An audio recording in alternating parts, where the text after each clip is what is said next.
etc. Guys, the Interview-A-Thon is happening right now. 24-hour live stream. We're 2 hours in. 28 more hours to go. I got my boy Iltech over here drawing. Come hop in the cam real quick. Can you like stop what you're doing to hop in the cam? So I have this artiste. Happening working right now. Here, talking to the mic real quick. What's going on, y'all? What's going on? Tell the people, yeah, you can take the headset if you want to. Hello. Let them know what you do, brother. I'm a visual artist. I'm a MC. Just a creative, all around. Writing, drawing, painting, dance for a little bit, something. I don't know. Let me get creative. Let me get loose. So the objective today was what? In coming out and my portion of the interview. Yeah, just what's happening today, what brings you through. I mean, I know we talked about it and I invited you through, but like, what's the objective today? We got different people doing different talents, et cetera, et cetera. So, in general, creativity is always the move to be able to utilize that or enact that in the world in some way. Yeah. So recently I've been wanting to amp up what I do with like digital art. Right. Like, for the most part, I've been wanting to do some more stuff with just like sketching. Mm-hmm. And that was always with, raw materials, paper, pencils, color pencil, marker. But I've been wanting to kind of ramp up some of the digital stuff. So I've got like the Procreate program. And within the past like month or so, I've been doing some more digital sketching. And I realized how to do like animated GIFs. Yes. In the Procreate program, which I did want to use. Dope, yeah.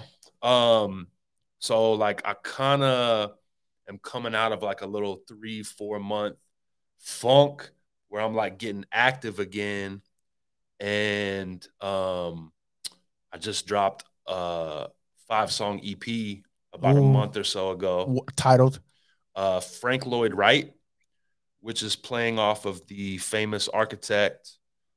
He designed the Guggenheim Museum. And Frank Lloyd Wright. Frank Lloyd Wright. So like a lot of his designs and ideas are very interesting for a number of reasons, but I ran across some of his like architecture and sketching and blueprints and stuff like that. There's a book that he had compiled years ago that I thought was super fascinating, and it just always stuck with me. And I was like, what if I did a play on his name, and instead of Frank Lloyd Wright, how he usually spells it, it's like Wright. I was like, I'm Frank Lloyd Wright, like with the pen, like writing, like Write. I'm the architect of the rhyme. You know what I'm saying? Right. Right. Like Frank Lloyd Wright. Yeah. So, I mean, I just, developed the project kind of loosely around that name or title. So very quickly, if somebody's watching right now, I see 4 people in the chat. Thank you guys for tuning in, whether you're on YouTube or Twitch. Please, engage. We need you in the chat. We want to know what you think. Think about this guy. Think about me. Think about all of this, whether you're trolling, whether it's good, bad, whatever. We just want you in the chat saying whatever. If we could send the chat to like one song to check out, only one. They only got time to listen to one song. They're driving down the street. One song off that EP. What would it be? So I dropped Adrian shot a video. You shot a video for me last year. Okay. It was called "Okay to Be Funky." Yes. Fire video. Fire visuals. So that's on YouTube right now. Adrian shot it. My boy dancing and shit. With the lovely Miss Ember. I got her out there, dancing. We had a cool mural that we shot.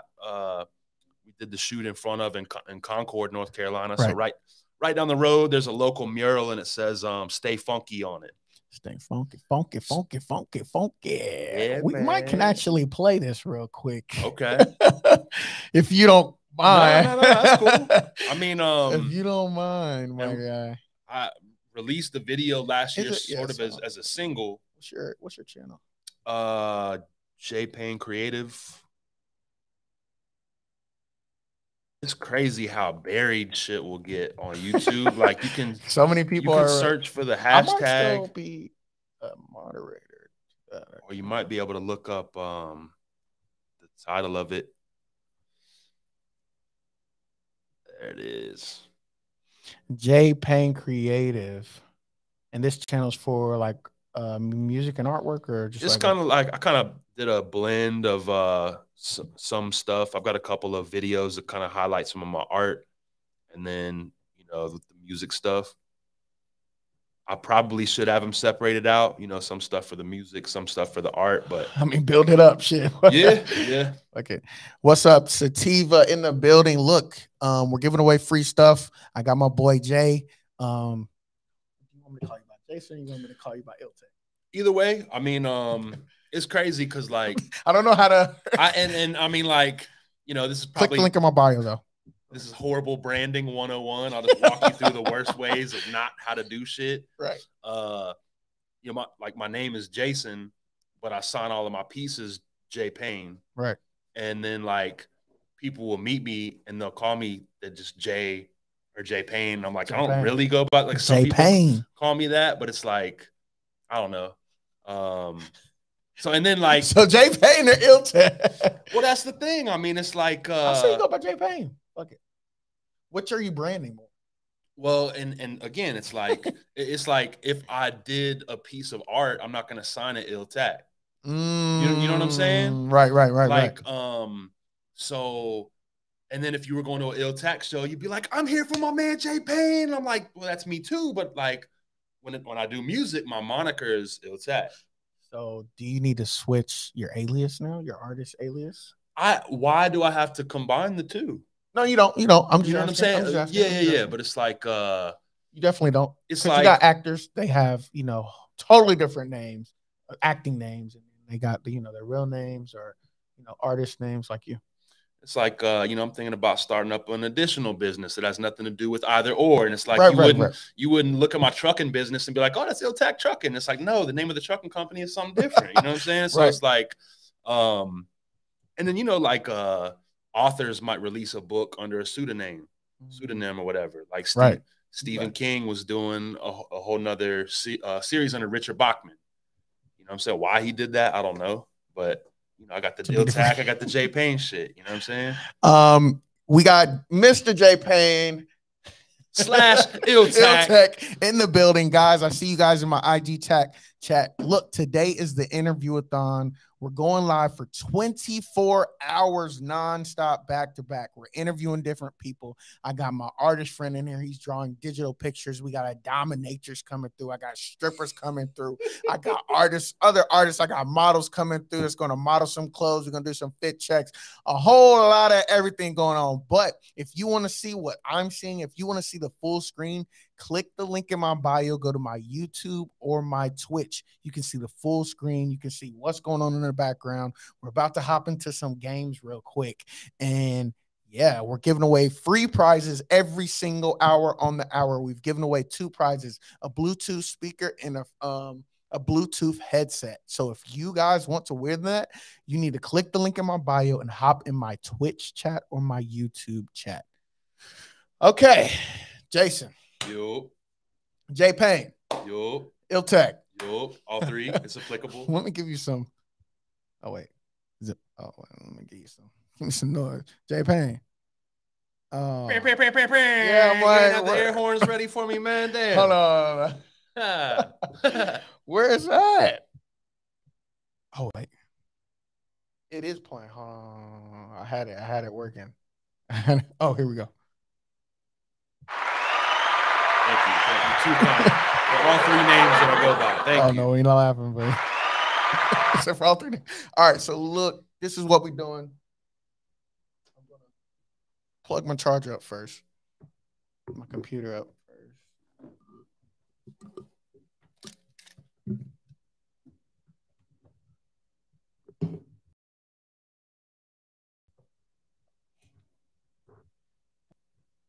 All right, so first, do you want like anything?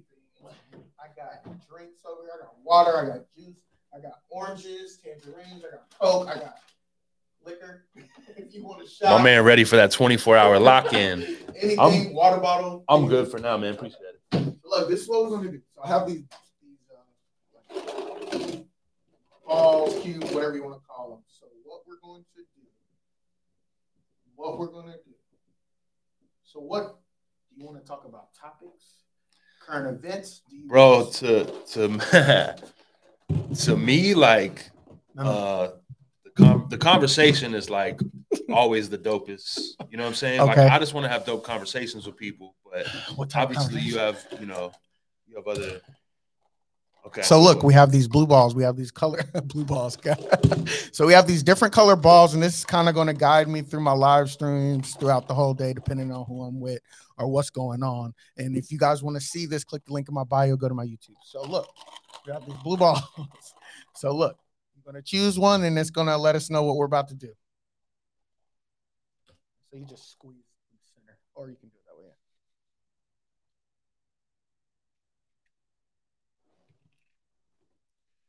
All right, what we got it's here? Not nothing too complicated. Fit check. Yes. So basically, we're about to hop into a fit check. Basically, I got a snapback on. I can't even do the question proper. So basically, what we're gonna have you do? We have another mic right here. We're gonna have you stand up. You're gonna do a fit check and just like talk to us about what you have on, the brands, why you chose to wear this shirt, why you chose to wear the shoes. Even if you weren't really thinking about it, just talk about your fit. And that's what this is. All right. You said I got to stand up? Yeah, stand up so they can see, that you can just lift up your foot once or twice so they can see like your shoes or whatever the case may be. Headphones off, keep them on. You can take them off. They can hear you. Just talking to this mic when you're talking. You can raise it up too.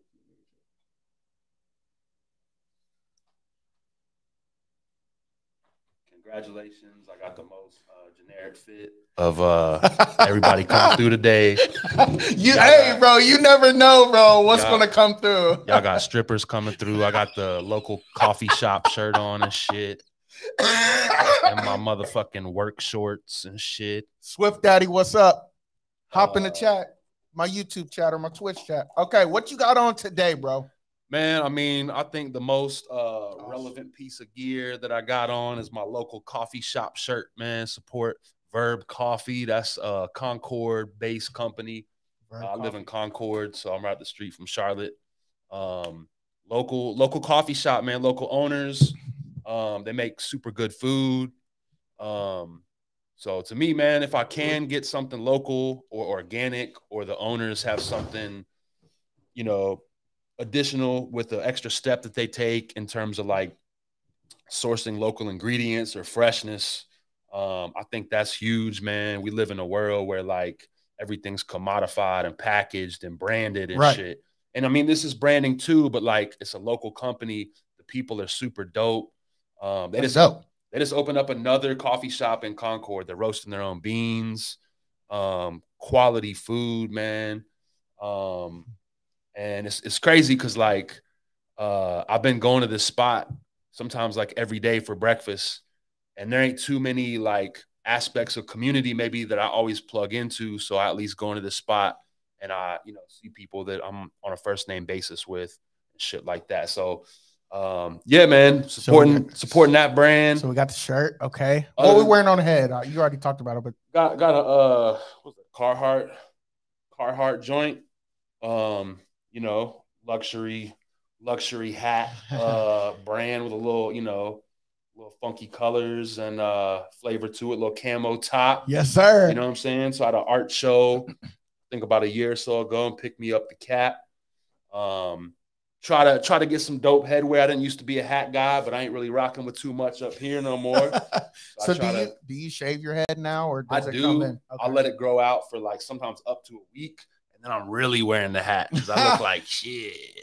So, you know what I'm saying? I try to just do a buzz cut. I don't do a full shave. Right. Just, buzz it. Yeah, man. I mean, other than that. Got some shorts.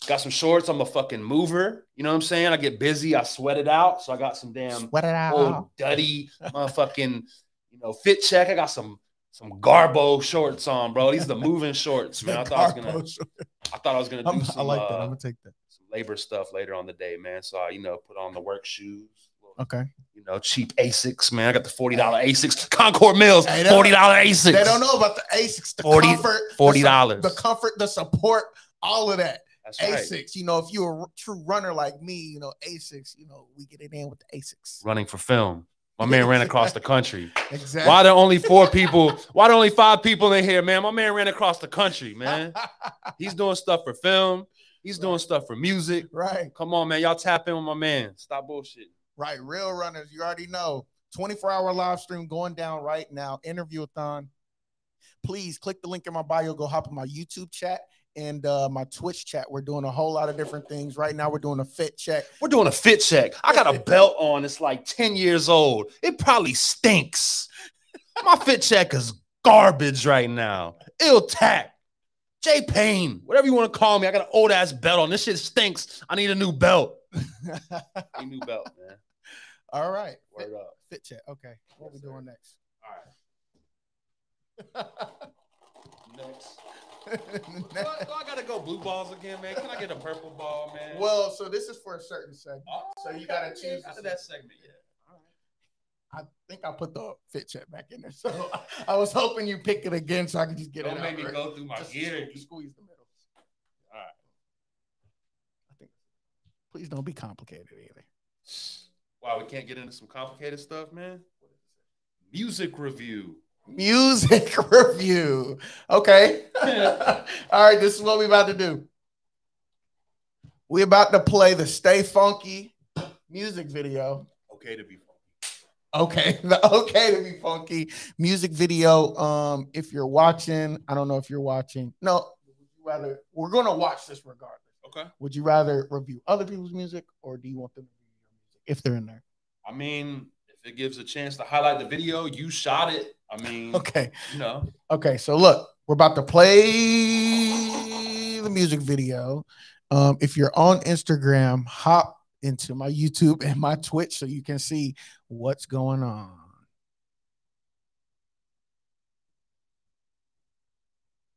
And this is on the new project, Frank Lloyd Wright.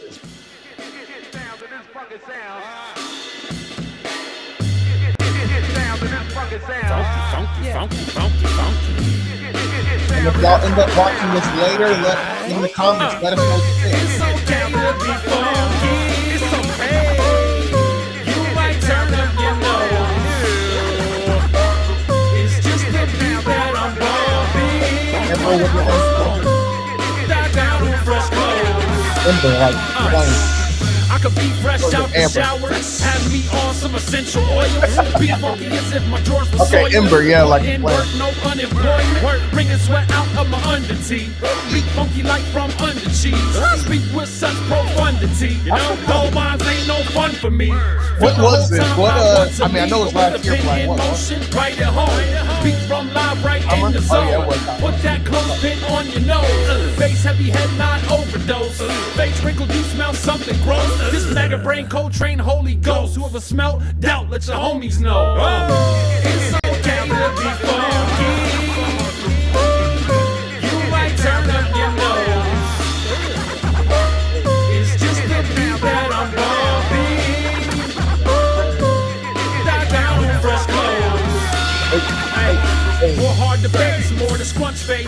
Dropping bars like it's part of a crumb cake. Streaming is great, but really did love taste. Dropped a lot of bread, now available for chump change.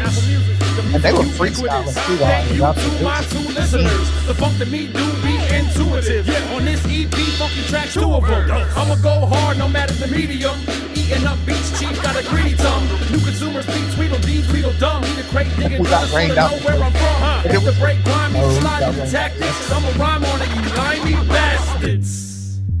Is that how you feel, bruv? The nerve of this prick. Oh my gosh, y'all go check that out. It's okay to be funky.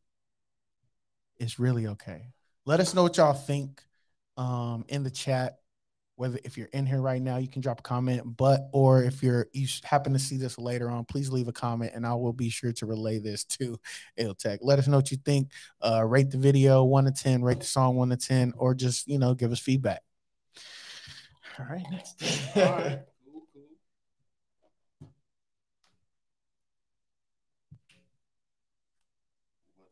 Here, drum roll, man. Got the drum roll fit check. I already told y'all about my black gear, man. So I'm gonna go this time. All right, Adrian getting the fit check in. Where did that go? I'm not gonna put it back in. Fit check. All right. A Nyce, yes, sir. What's good, brother?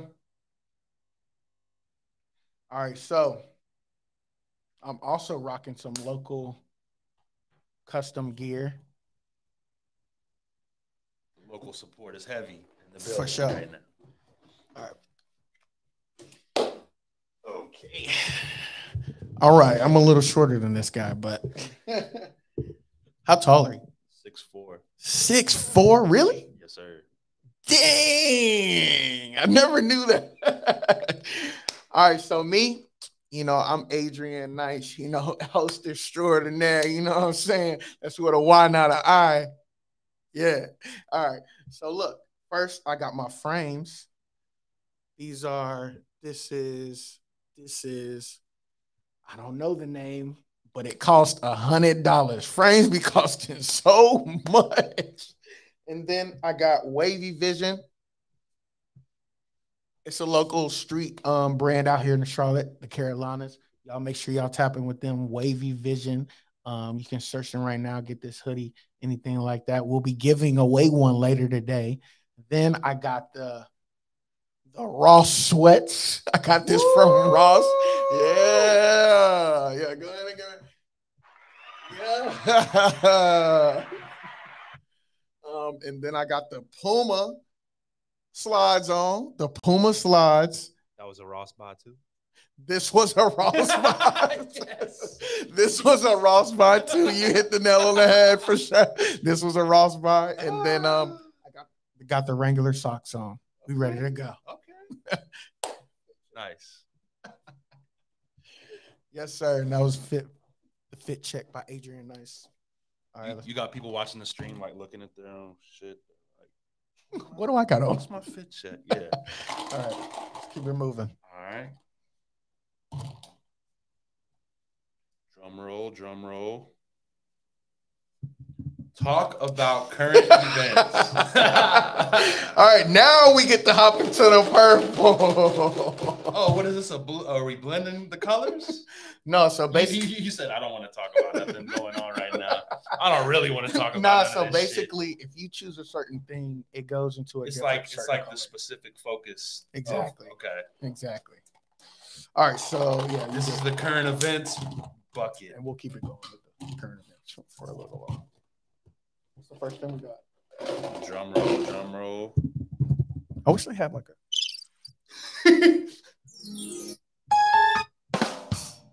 That's like a joke. Wow. Cash App founder killing. Okay, good way to start off the topics. All right. So for those of you who may not know, the founder of Cash App recently was killed. What do you think about this? And did you hear about this? Vaguely familiar that it even happened, but I haven't really done a deep dive into it. Yeah, so basically, the founder, I want to say, was outside of his apartment complex. Dude walks up to him, stabs him. Wow. Stabs him. He didn't die instantly, though. I think they said he was outside asking for help from people on the inside of the apartment complex, but I don't think anybody helped him, or it was maybe too late. But so what do you think about that first? Do you think that's too convenient? Because I know you're conspiracy. Oh, Lord. Do you think that was too convenient? You think the government's trying to get him, or do you think it just happened, just coincidence, wrong place, wrong time? I mean, I guess it would be a lot of speculation on my part to say what happened for sure. I mean, I feel like we're moving towards digital currencies regardless. Right. That's kind of just the direction that we're going in. So there's already certain interests and parties that have a large stake in the currencies that are out there, or the way that those currencies are utilized at this point in time. Right. And depending upon how you want that to go, if you're in control of maybe certain of those, companies or interests, maybe you're a very ruthless person, or you run with a squad of ruthless people. You know what I'm saying? So I wouldn't put it past any, powers that be. So it's funny that you bring that up. Now we're going to the orange bottle. It's funny that you bring that up because right after he died, maybe a couple of days later, the government, the U.S. Federal Reserve, announced they're going to release their own digital currency that is going to basically, it's all in motion to kind of get rid of like money, taking a step forward to just move everything towards digital finance and everything like that. People are like, oh, they took out this nigga because he was in a way of what their plans for their digital currency and everything like that. I don't put it past any of these motherfuckers. Right.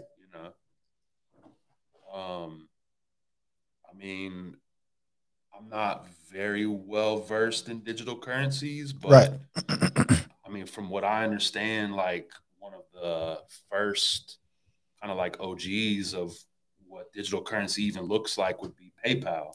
First damn show. So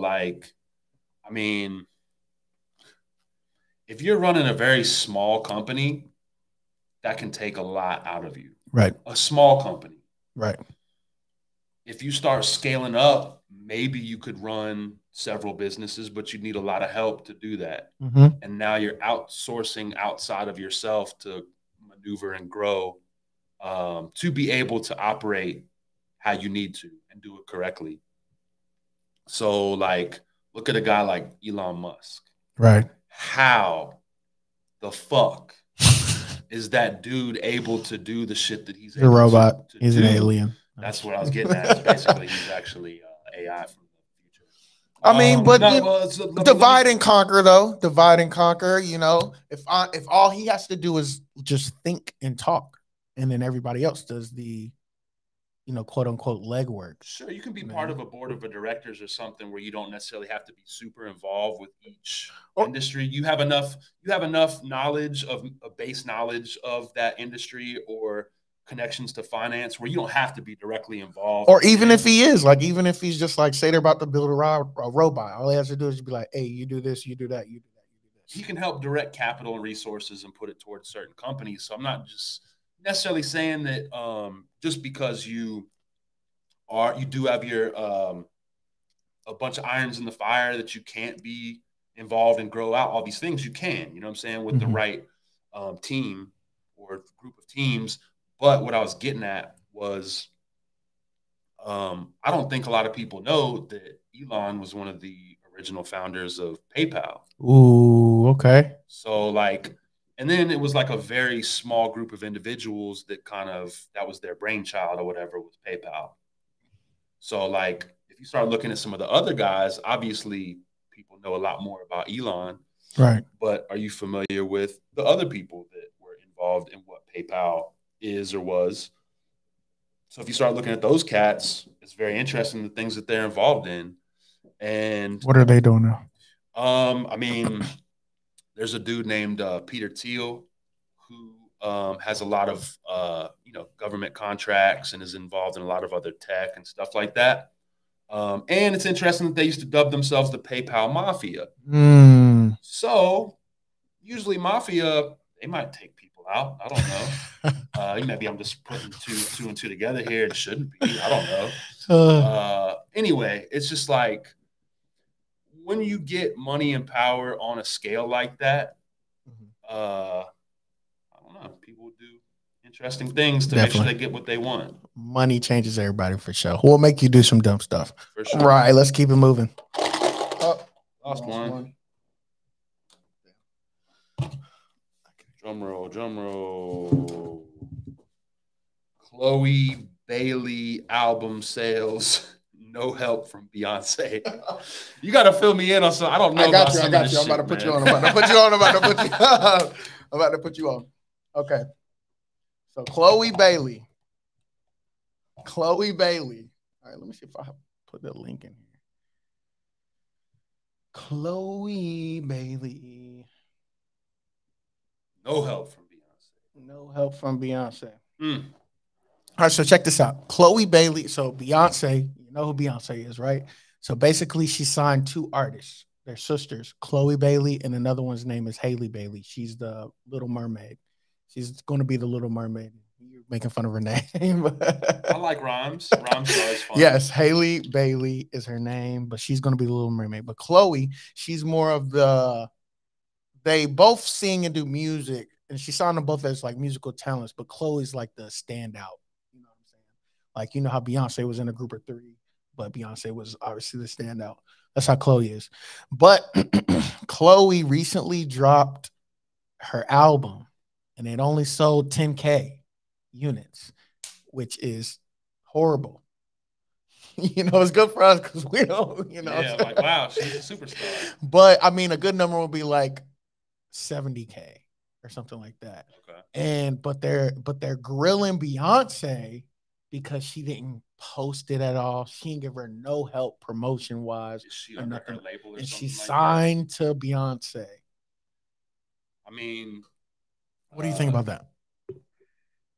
Again, first, it would be a lot of speculation on my part because I wasn't even familiar with the artist. You know what I'm saying? But it's like there's internal struggles that go on with certain labels or in certain industries.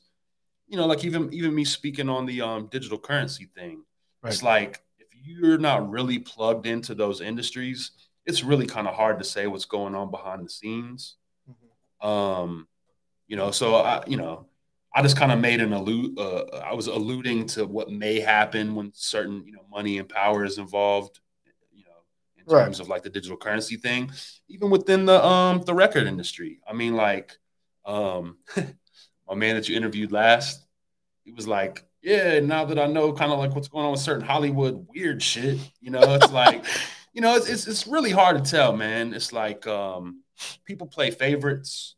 People want to see certain artists succeed and other ones not. Do you think Beyonce should have helped promote her album? I mean, damn, a tweet or something. That's what everybody's saying. Like, damn, just a repost, like something would have got her an extra 5K, maybe. It's hard to say, man. With those internal power dynamics. So you think she might be trying to just keep her where she is? Bro, it's hard to say, man. We just speculating. Yeah, it's speculation, man. I mean, like, yeah. I could keep going on, but we'll go to the next ball. Drum roll. Maybe there's a drum roll. Purple ball. AI voice recreation. Are you familiar with this at all? I think the AI question is very interesting. Okay, well, let me see. Okay, I didn't put that shit on here either. But basically, this is going to maybe I can pull it up. Basically, what's happening now is, so we know basically these companies, these AI companies, are now able to recreate artists' voice and make songs with their voices. So like, what's been going viral now is Drake was singing the Ice Spice song. You thought I was feeling you, oh, you're much. You know that song at all?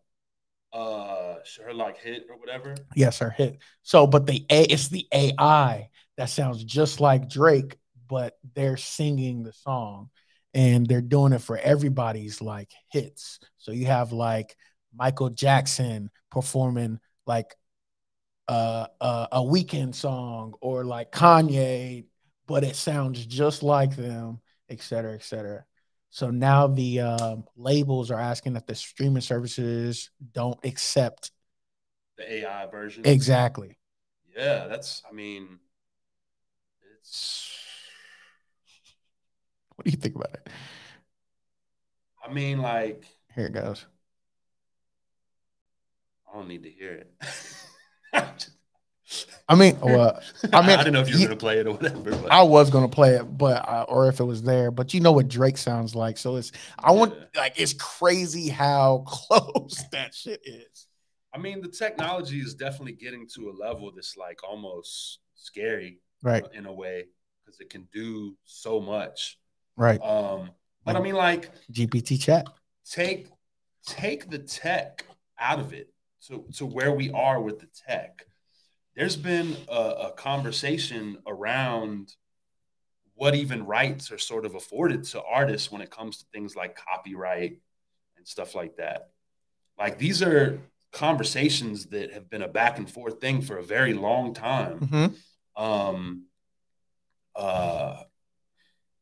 And again, guys, I see 3 people in the Instagram. Hop on over to our YouTube page and hop in the chat so you can see what we got going on. We got a YouTube and a Twitch going on. The links are in the bio. Click the link so you can see the full thing of what's going on, not just the vertical view. Keep going.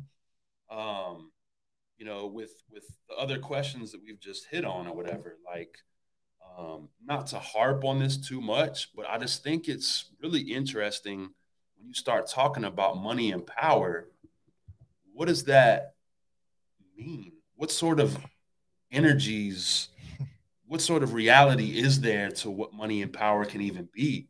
You know what I'm saying? Like, I guess it's different for everybody, right? It's different. Well, I think that there is a reality. There's what we perceive every day. Mm-hmm. And then there's all these things that we can't see or things that we don't understand. You know what I'm saying? Mm-hmm. But there are people that have money and power that possibly believe in things way different than what you or I believe. For sure. When it comes to music contracts, okay, you will see things in that contract that don't even make sense. Right. If we're all agreeing on what reality is, and they telling you to just goddamn. How in the fuck can you engage in a music contract where within that contract, they will be talking about your likeness and what they can do with your likeness throughout the universe? Yep. Throughout the universe. Right. What the fuck does that mean? Anywhere we go, we using that likeness. That's fucking crazy. In the future, because fucking crazy. I mean, but I guess they're like, you know, in the future we might have space jets. We might be in Mars. We still got like, you know. Let's say, I'm just throwing this out there. Let's say we can't even get off this fucking planet. Okay. All right. I'm just humor me for a second. Mm-hmm. Let's say we can't leave this planet. Hypothetically. But within the realm of what the universe is, if there's a whole nother dimension to what's possible even on this earth, let's talk about the metaverse thing. You know what I'm saying? Like, if you can't leave, but the energy is just retranslated or made into another avenue for people to access or for your maybe soul or spirit to go or whatever. Right. You know, what if that contract keeps you in some future version of what the metaverse is? Right. Because like, I think I seen a post recently saying like by the end of the year, we'll be allowed or we'll be able to like upload our consciousness to like fucking, you know, tech and shit. I mean, like, you familiar with Burning Man? Yeah. Bro, I remember you talking. Go ahead. All the people that go out to burn, a good portion of the people that are involved in like Silicon Valley in the tech industry, they go out to Burning Man. They're encouraged to go out there and do psychedelics. Let's talk about your experience. Oh, Lord. Let's talk about your last experience and your last trip. Where did you go? And let's talk about it. I mean, I went solo dope. I don't even really know how much I want to get into this right now, but I will give us a brief overview. I mean, look, man, there are, you know, certain festivals and things that take place all over the world. Right. And people go to have a good time. You know what I'm saying? Or to escape or whatever. I'm good. Thank you. But I feel like places can be charged with energy. You know what I'm saying? If you go to a waterfall or you go to a beautiful place or a space, you maybe feel something there. You know what I'm saying? Right. Or you have a certain memory attached to there. I agree. You know what I'm saying? Ancient peoples had sacred sites and special places that they went to worship or to, you know, interact with certain energies. Lavish Ace, what's up? Keep going. So, you can look at certain, you know, church sites in like Europe and stuff. And the sites on which those churches would be built, they used to be old pagan sites. Right. So it's like, at some level, certain people within the church know that that site is charged with certain energies or whatever, and they decided to place that in the same place. Right. So thinking they could get rid of it. If certain places or harness or access, harness or access. You're right. It could be either or. Right. You could be trying to cancel out the previous energies if it was a bad or negative energy and repurpose that site for positive energy, but they're aware that that energy was there. For sure. So it's like, it could be certain campgrounds or festival sites or whatever also are used for certain energies. Lavish Ace says sitting by the water brings in a lot of positive energy. Meditation is best. For sure. Definitely. And so this campground that you went to, do you feel like it was what type of energy do you think was there? I'll say this. At this particular spot, there's a large number of festivals that occur. Different ones. Different versions of, or, you know, different gatherings. Right. On this particular spot. And then like these events may take place during like a solstice or an equinox. These are like a special time in the year. A special time and a significant date. And there's things going on in the cosmos. Right. You know?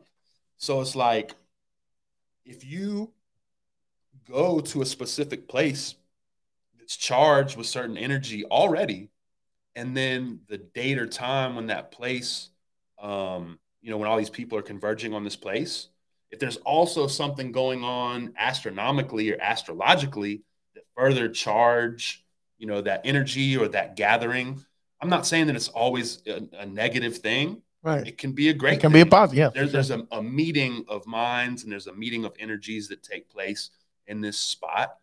So in terms of like Silicon Valley and the tech guys, they'll go out in the middle of the desert to this one particular place, and they're taking drugs that are going to take them out of their body and out of their mind. Right. And then like they different dimensions. These guys maybe go and get insights on how to maneuver the tech. So you think we're going to read this comment real quick. It says, yeah, different areas. It has to be a peaceful area to get that positive, peaceful energy. And then she says, he is speaking big facts. So you think these tech guys or whoever the case may be, they go to these places, they take these drugs, and then while they're high or on the drugs or whatever, they're having these out-of-body experiences, which is taking them to a different dimension or somewhere else where they're getting advised on what to do or potentially talking to a different spirit, mind, whatever. Yeah, possibly, yeah. That would be crazy. I need some wisdom. I need some divine wisdom, guy. I mean, like, this is a random... That's interesting. This is a random example, but like either like J.Payne or Sears or whatever, supposedly the founder of one of those department stores, he like went for a walk in the woods and like, you know, he was like, oh, maybe I can do this or open up this store or whatever. So like, but maybe it's just like, look, there are, because I do the same stuff and I get ideas and I have epiphanies about things. I think it's just like intense thinking and critical thinking. Sure. Type of thing. And sometimes interfacing with nature can allow you to lose the constraints of society. You can step away from it and get a fresh perspective on it. Right. So I don't think we're talking about anything crazy as far as that. It's just like you go away, you have a chance to center yourself, be in nature, and maybe you can come to a different conclusion that you wouldn't have before. You know what I'm saying? But like, you know, what are psychedelics? What are they? What are they, guys? What are they? Why are they being pushed and more available now than ever? You know what I'm saying? Like some of these different shamans and, you know, tribal leaders and stuff like that that would ingest these things, I think we lose exactly what the concept it is of what they are doing or the wisdom that they have when we do some of those things ourselves. In the West, we got it fucked up. We'll think that we learned something and we're like, oh, I know how to do this now. Or like, I can take this and do it in my own way. Right. It's like, you know, just by looking at somebody do it once type shit or watching a YouTube video. Yeah. You maybe try to take something away from that and you get it wrong. Like if you look at what Mexicans do with Coronas, right? They'll put a lime in the top of the bottle to keep the flies out. In America, we're like, yo, put it inside the beer. And if you put your thumb in and you turn it upside down, now the whole thing tastes like lime. That's great. That's what I thought it was for. It tastes fucking good. And I've done that a lot. And I did it so much that the acidity in the citrus will fuck your stomach up. Yeah. You ain't supposed to keep doing that over and over and over again. That's not even what they do. They put the lime in the top to keep the flies out of the beer. For the flies. It's for the flies. I didn't know that. Not to say that there's not Mexicans that damn put the lime in there. There's different uses for it, but yeah. But it's just like, that's one small example of ways that we look at something else that another culture does, and maybe twist it or turn it or whatever. And we're just talking about a fucking beer. Now, if you ingest some shit that's going to make you shoot you off in another she said she thought the same thing as far as the flavor goes and everything. It's great. It tastes very good, you know? But now is that what you would call being like a culture vulture? Or no, not quite? I mean, like, I think the term culture vulture is interesting because there are people that are that and they take it to the extreme. Or would you have to be like making money off of it, I guess? That's another component of it too. Got you. You know what I'm saying? Like, people will take their own bias of what a culture vulture is and put that on other people. You know what I'm saying? Like, just because I'm white, a lot of people, just because I love just because I like hip hop and integrate with hip hop, certain people will say that I'm a culture vulture. Just by liking hip hop? Or just being white and trying to participate in the culture. Like, I don't understand it, or I could never fully be. If anybody understands it, guys, this guy understands that shit. Just letting y'all know. But keep going. But, like, it's so crazy to participate in another culture, what another culture does, right? Because there's so much that we can learn from each other. But you have to fully come from that place of love and understanding to really like take that wisdom and receive it. Yeah. And you know, and so like with psychedelics, we're starting to move into a sphere of like monetizing that. When you bring money into the equation, it changes everything. Yeah, like you know, they got microdosing mushrooms and stuff that they're selling and stuff like that. And so like as far as microdosing goes, you're supposed to do it to receive profound insights into yourself or, you know, how to interact with the world. And microdosing culture is getting to the place where like out in Cali and shit, you got like lawyers that like are microdosing. It's like Adderall type shit. They're using it.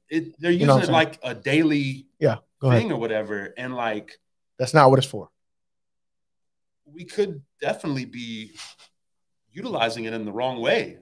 You know, we're trying to put our own context or whatever on it. And it's like some of these plants or medicines are looked at as sacred. And there's a certain way to like prep yourself to even to ingest them or whatever. Like, you familiar with ayahuasca? Yeah. So it's like, it's supposed to be like, if you're ingesting these things, you're supposed to be expanding your mind or expanding your consciousness. You would think that you would just continue to get more and more enlightened the more that you would do it. Yeah. I mean, like, some of these celebrities have done ayahuasca 7, 8, like, 9 times. Mike Tyson. Will Smith. Will Smith. You know what I'm saying? Like Chappelle. Like, I'm not, you know, throwing anybody under the bus, but I'm just saying, like, you can get profound insights the more that you do it. And each time you can maybe, you know, understand more and more about the universe, but you can also maybe make yourself more and more lost by continuing to just go further down this rabbit hole. You think that's what like crack is like? With, I want to say with every crack, heroin, all that type of shit, all of those different hard drugs, sorts of hard drugs, people have different interactions with what could be considered spirits or entities or stuff like that. Like, I heard like people that do a lot of meth they be seeing like dark entities and shit like that. That's crazy. What the fuck? When you see somebody on the street corner and they're like having a conversation with themselves, is there somebody there? Right. I'll be thinking that. I'll be like, damn, is he like low key, like really talking to somebody? I mean, like, so let's say our own physicality deceives us in some kind of way. Like, you familiar with Parkinson's disease? Mm-hmm.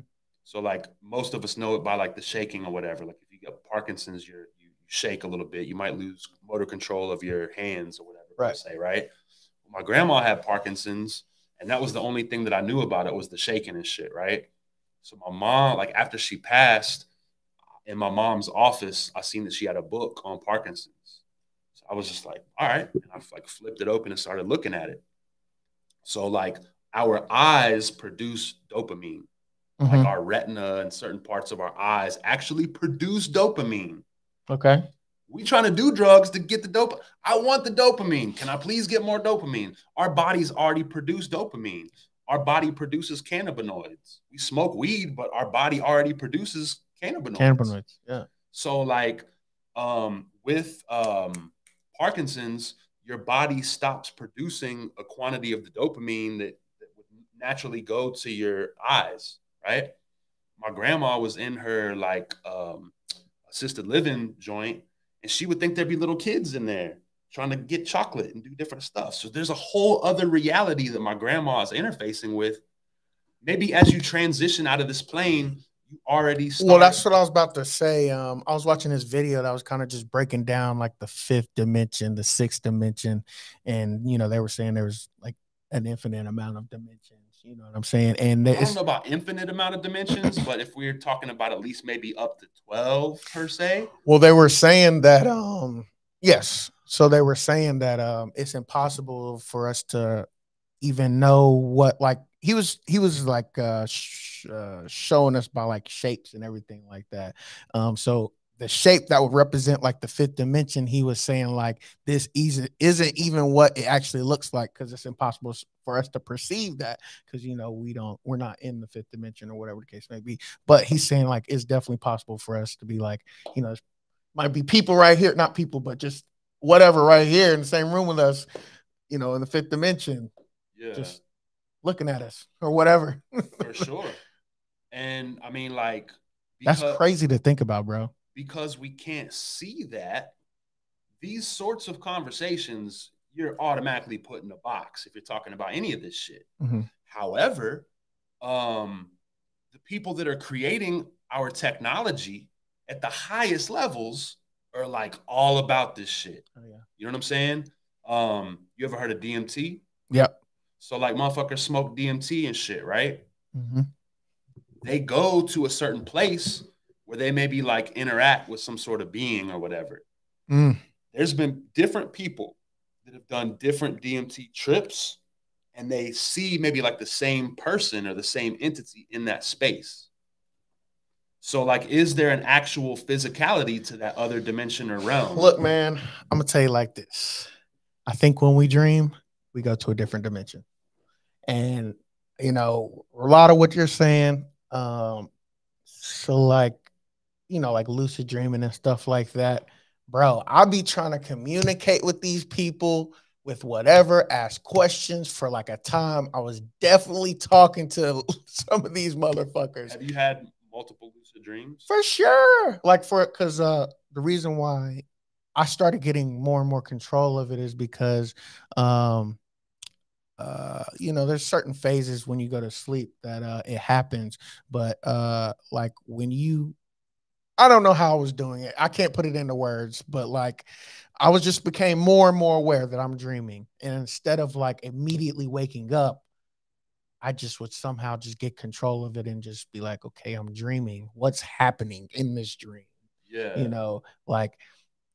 Go ahead. I think the more that you gain control over your waking life, the more that you're doing what you're supposed to do and you can manifest things in this reality, the more that would transfer over to possibly being able to have a lucid dream experience. Right. And yeah, and I mean, like, you know, some of the dreams definitely scary as fuck. Yeah. But like, I'm aware. So like it got to the point where I had to be like, I had like a fucking saying just to wake up type shit. Like if I didn't want to be in that dream, I just like start saying that shit. You've seen Inception? Yeah, exactly. So they have a totem that they use in that space or whatever to know if they're in a dream or not. And like if you start looking at like Native American tribes and they got a totem pole. Right. There's a whole system of beliefs, a hierarchy of those animals or spirit guides or whatever that they interface or interact with. Different other shamans and different other tribes have things that they employ that like help them navigate the dream space or protect against things from the dream. You seen a dream catcher, a Native American? Yeah. You know what I'm saying? Like got one over my bed. And then we look at these people, these, ancient tribes or whatever, and we're like, they're not as advanced as we are or whatever. And it's like, bro, these people have a very intimate understanding of like our reality and this world and how to interface with nature and like. So I'm just gonna go through the comments real quick. It says, all them hard drugs make you trip for sure. It says they turning into zombies, walking, living zombies for sure. And it says, so what do you think about the people who really hearing voices in there? I'd be scared to be around all that type of stuff. And that's kind of going back to like, are they really talking to somebody? Are they really hearing stuff? I think like what's that disease? Schizophrenia. Yeah. I think that as far as hearing voices, it could be a number of things. We kind of like, what would you do if you heard a voice, bro? Have you ever heard anything? Like in your life, that you can remember. Hearing voices is such a crazy thing, but it's like, do you not have an internal monologue or a dialogue? But we ain't talking about that, bro. Like we talking about how you hear me talking. You hear like a word, like Jason, or just something like somebody says a random. This is crazy. Thing. Sometimes my mind says to myself, "Jason, no, get your shit together." How is but that it's so internal. Different? But here's the thing. You know what I'm saying? Like it's internal. I'm talking about an external voice. How do you differentiate between the two?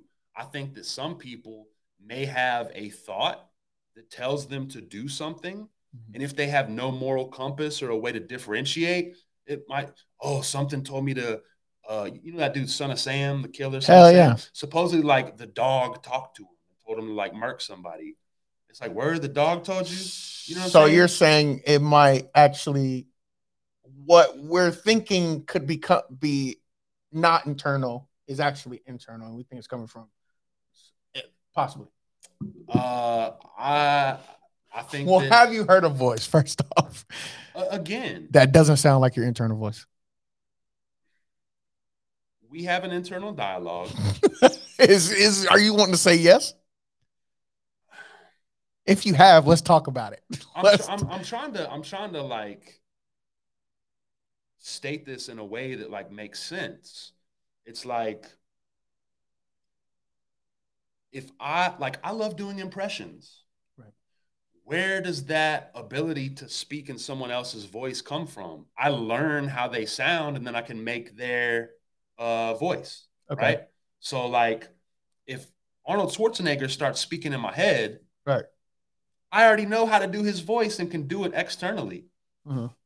I could say, Arnold Schwarzenegger told me to hurt somebody. It's like, bitch, you're dumb or you're crazy. So let me ask you this.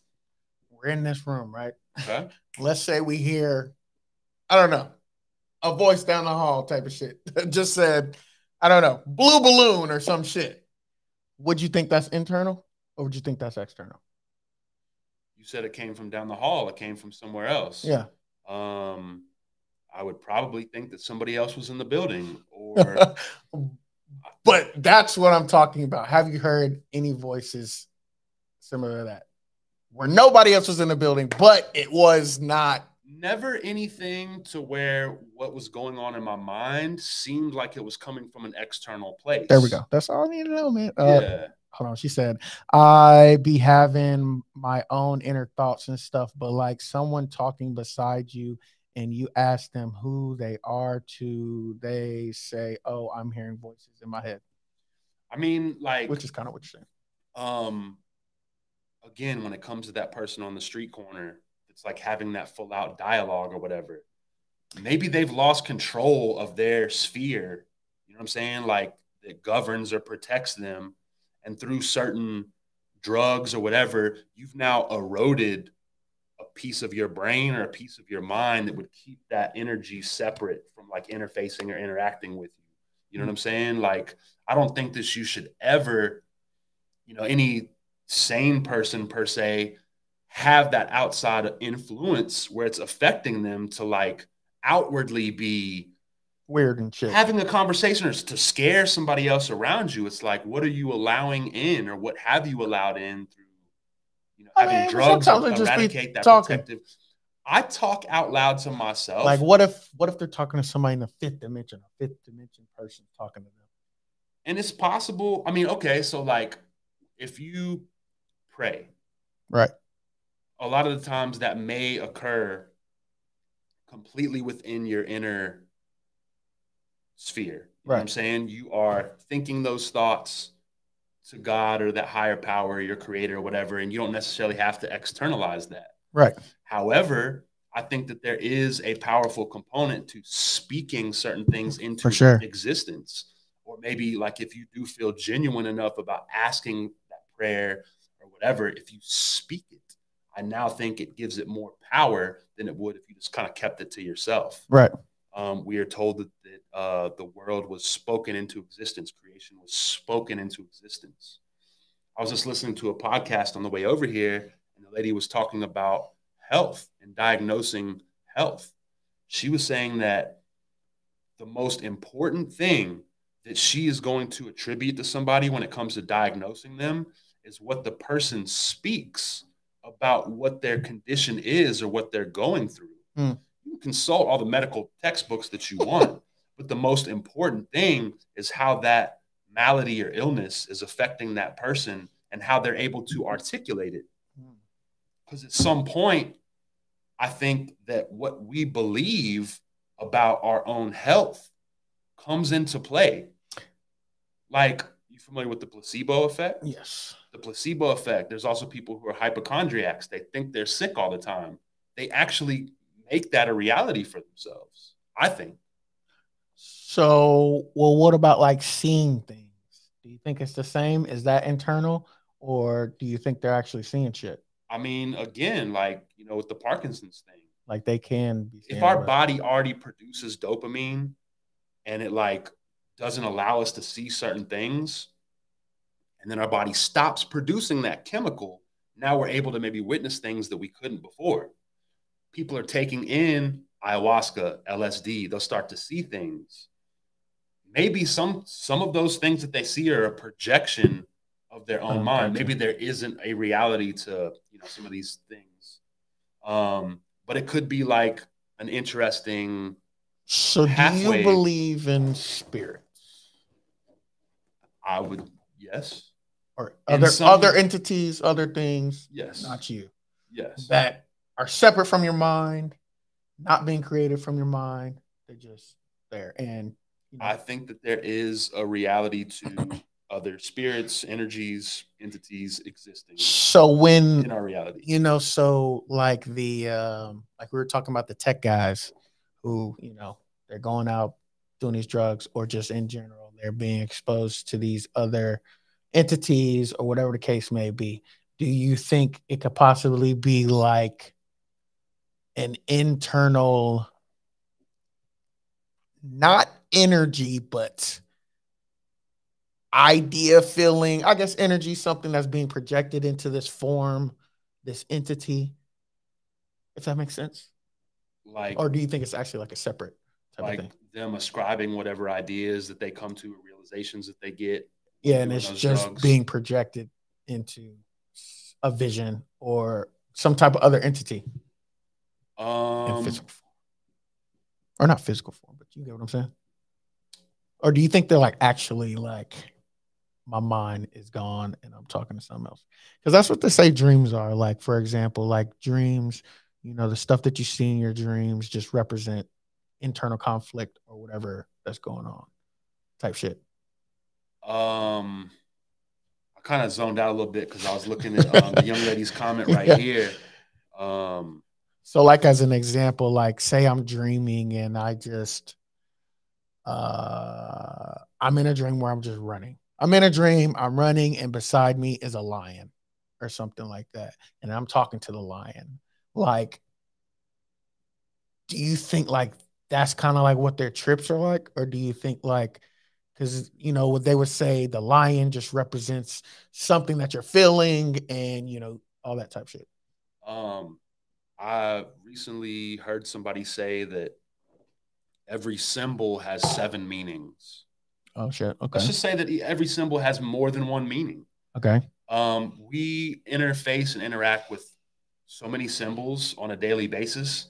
That means thousands of possibilities of what all those things could mean and what they mean to us. You know what I'm saying? Like, you mentioned seeing like a lion in your dream or whatever. Like, I think a lion could be positive or negative depending upon how you choose to portray it. For sure. So there could be a certain truth to what you saw in that dream as far as you running and seeing the lion or whatever. But I think that reality is so complicated that there's things that we could not even understand without the use of symbols. So I think that all of these symbols and things that we see around us kind of help us to understand those a little better, but it still takes a lot of like insight and reflection on those symbols and the things that we see and witness every day to kind of get a better understanding of reality. Let me ask you this. Okay. Let's say, Jason, let's say you, you know, you're at another one of these festivals or whatever the case may be, right? We out in the desert. Let's just say, you know, you wander off or something like that. Definitely on drugs, but let's say you see somebody, just it comes to you as a human figure, okay? But they, you know, they say, you know, I'm such and such. Let's just say they're God. Let's just say they come to you and be like, I'm God. Ask me anything about anything. What would you ask them? I mean, I've heard that no man has ever seen God. So I'm saying with maybe, you know, maybe like Moses type shit, but not it's like God, but I'm saying this physical being looks like a human, comes to you and says they're God. I mean, we're told to test the spirits. You know so what would you ask anything? Would you ask it for anything? I think not that like taking or just the interaction would kind of dictate in what way do they present themselves, for sure. in what context are they there, what do they want, what are they trying to impart or whatever. It's like if you look at, you know, some of the ideas that the Native Americans had about certain spirits in other cultures, they'll ascribe certain things to like a trickster spirit. So it's like, and I've also heard in some of these experiments with consciousness or whatever, there was this Native American guy, they were doing a experiment with like plasma and him like maybe like charging plasma to where you interact with it on a certain level or whatever. And this guy the Native American guy was saying that to even like break out of consciousness to experience that next sort of maybe sphere of being or whatever, that you have to get past the trickster spirits first. So you mean to tell me on a basic level, if you want to like reach the next level of consciousness, you're going to be tested by spirits or entities that want to trick you. You better be very good at navigating what some of those tricks are. So, okay, before we keep going, let's get to you and this spirit. We don't know whether it's a trickster spirit or whatever case may be, but let's just say they come to you not on some sketchy shit. You don't get weird vibes from them. Okay. You know, they come to you in a not scary manner. Okay. You get a calm sensation. Defenses are down. Yeah, you know, somewhat. Yeah, you're still like, oh, you're God. What the fuck? Type shit. You know, you're still sketchy. They say that. Yeah, they come to you and say, Or they could say God sent me. Let's not say they're God. Really? Let's just say God sent me. Okay. And he told me to ask you to ask me anything you want to ask. What would you ask? Or would you even continue the conversation? Or would you just leave? They said that they're God. They said God sent me. They come to you. You're at this festival. You're definitely on drugs, but you're separated from the group. So you don't know if this person is from them or from, like an actual person or, but they look like a human. They look like a human. Nothing extraordinary, but, you don't get weird vibes from them either. But they say, God sent me. He told me to ask you to ask me anything. What would you ask? How's Jesus doing? That's what you would ask. For real. I don't see, because I know you be on your comedy shit too, so I don't know if you're like serious or trolling right now. I mean, for me personally, I think that everything kind of moving forward from just like or would you start to freak out? I mean, that's still the first question. Because that's going to tell me how's Jesus doing? How's he doing? Okay. Because in some form, if you are God and you came here, well, Jesus knows you came too. Well, let's get from dapping. Hey, yo, I'm gonna go to Earth real quick. I'm gonna holler Jason. Let's get from he is God. Let's get from this person's God. This entity's God. God sent him though. Okay. He says God sent him. Okay. But okay, the first question. Let's say he passes that test. What's the next thing you're asking? So he basically like acknowledges the divinity of Christ. In some form or other, yes. Okay, so he checked that box and I feel a little more comfortable. A couple more walls in there. And then I get to ask questions. Yeah. I feel like this person or entity wouldn't even come to me unless there was something that he had to relay, or it's not just like, what up, I'm here, you know what I'm saying? Well, let's just say he comes like that. You don't have to know why he came. He just came to you asking that you can ask me anything. What is my purpose? What am I doing here? You know what I'm saying? What am I doing wrong? You know what I'm saying? That's the same shit. Because it's crazy for like the way that like ego and pride works, it's like the same people that are developing some of these technologies, if they think that they're getting some of these ideas from a divine place, it could be. You know what I'm saying? Like technology. I'll be thinking that shit. I love my man's answer, the last dude that you interviewed. I love that I was able to just hear his interview because he was on a level. You know what I'm saying? Like I really enjoyed that. And when you posed the question to him, basically like, or the part of the statement that he finished, it was like technology is, and then he was like, it's really about how you hopefully we kind of interact with it in the right way, moving forward so that it can be something beneficial to the people. Because my take on technology is not all bad, but I think about it in other ways that maybe everybody doesn't. Everybody just loves tech and whatever. And it's like, this shit is moving on a very surface level. They think about it. There's fucking conversations about AI that like, are any of us individually being consulted about that? No, the technology is just going to keep moving forward. And it's like, I wouldn't even want to listen to a Drake and Ice Spice song anyway. But what are the implications of being able to do all of that? Like, okay, AI is just over here. Well, now let's combine the AI technology with, where's our hologram technology at? Because if you can present a hologram to me and it is a person in the desert, it's really just a hologram though. But it's like, it appears to you and it's like, I'm God. If it was convincing in every way, it looks real, it's speaking, and all of its diction and everything is on point, and it just convinces you that it's a real person, but it's really a hologram. What if it tells you to do something crazy? That's a fact. You're taking that at face value that that's reality, and that whatever that person, you wouldn't know. You wouldn't fucking know. And to bring up the same stuff, that's what a lot of people are scared about too, because we got the AI photos and everything like that. So now when people are, let's just say you get wrongly convicted of a crime, now you got this AI. Now they can pull up a photo proof. Oh, you were here. attach your face to it. This guy that did the crime, they have a picture of him, but your face is on it now, type shit. I mean, there's a lot of things. Are you scared of AI? The progression of it? I don't like it.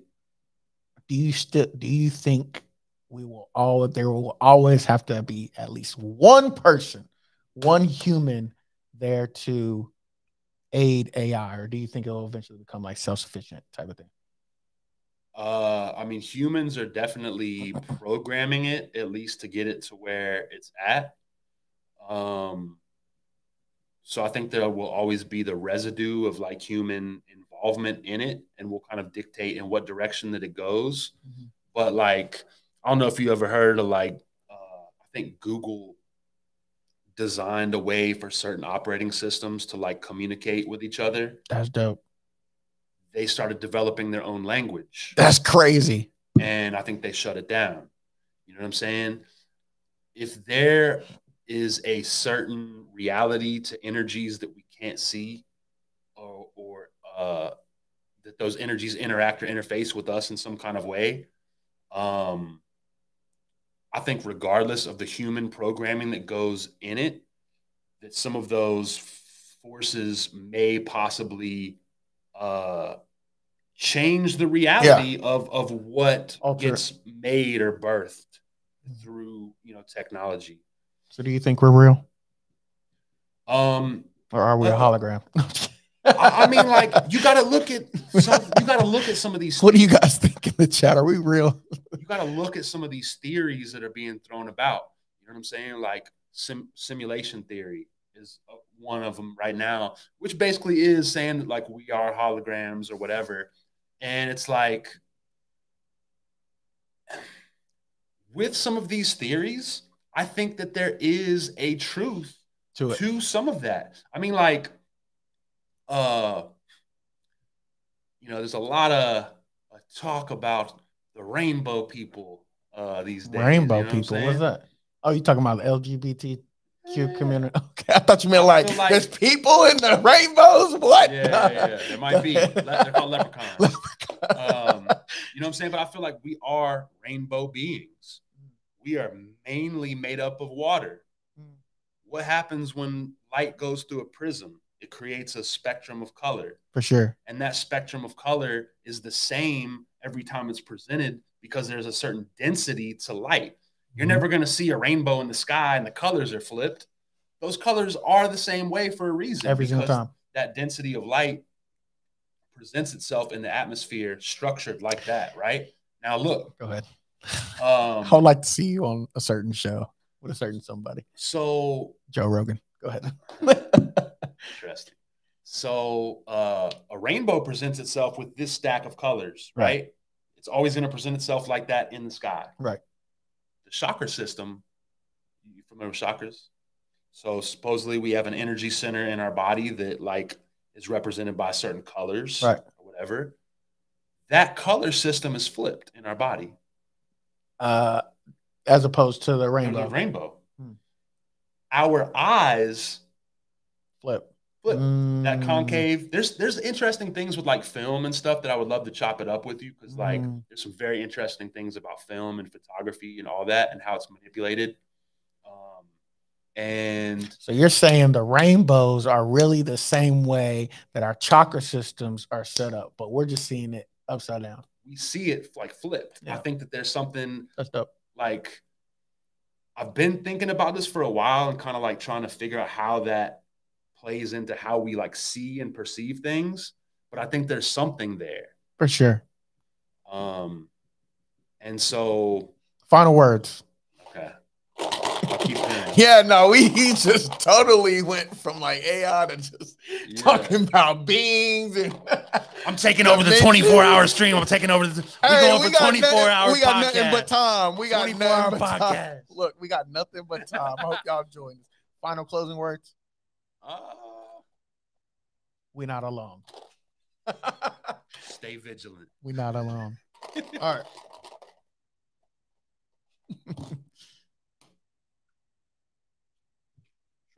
Drum roll. got people in the chat. We got people in the on the. We might have somebody. I don't know. All right. Well, shout out to whoever's rocking with Mouthin Out, Yeah, rocking what with we my got? man Adrian. They'll for sure see this later though. So go ahead. Kanye not running for 2024 president. Yes, Kanye is no longer running for. You're picking like all the ones that I don't have links for. That's crazy. But yes, Kanye had announced that he was going to, he attempted to run before, but it didn't go well. And which kind of was like the precursor to his downfall with his family and everything like that. And then he announced he's going to run again, but he's no longer running anymore. He said he's going to focus on his family and his music and stuff.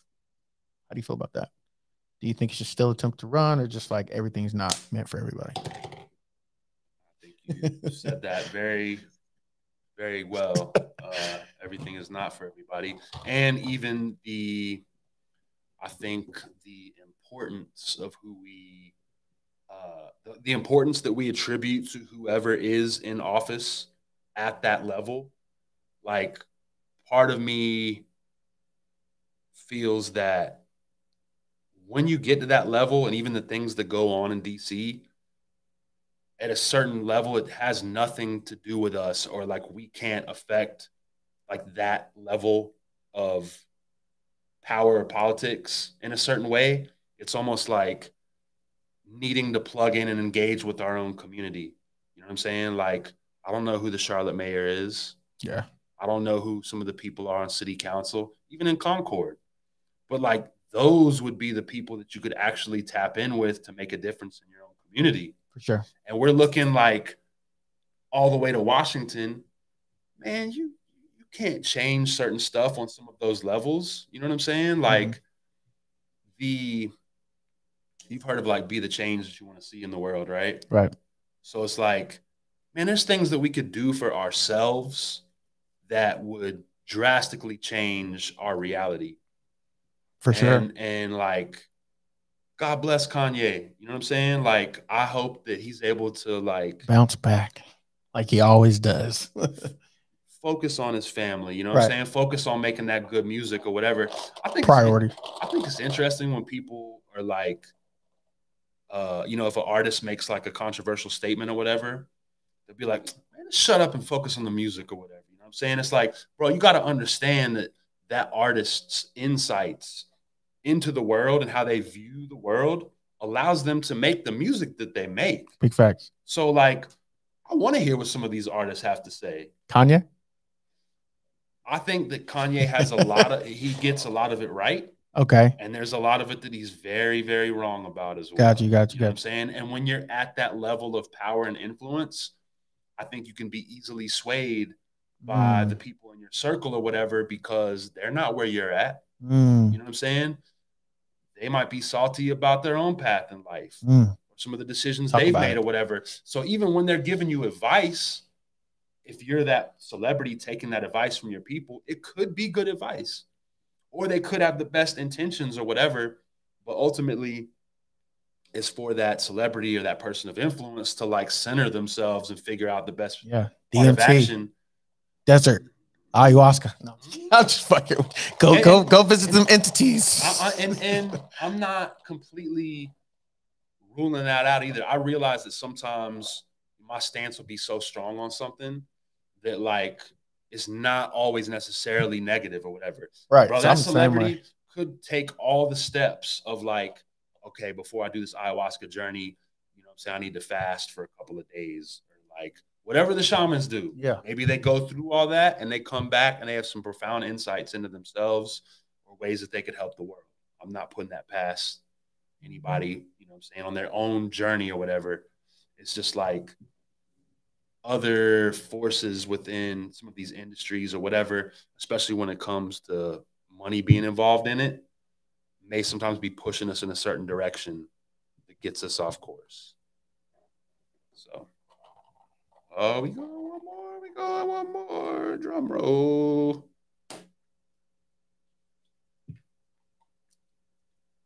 So far, half of these topics I ain't heard nothing about in the news, and I feel like, you did have this link pulled up.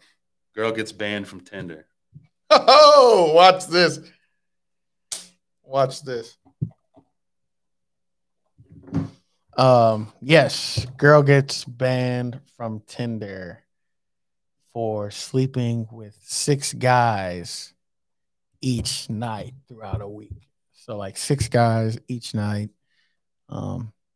She went crazy. Let me pull this up for the stream.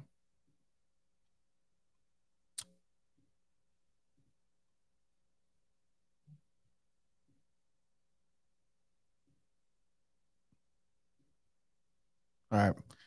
Woman says she was banned off Tinder after sleeping with 6 different men per night for a week straight. Like a different guy every night? 6 different guys every night.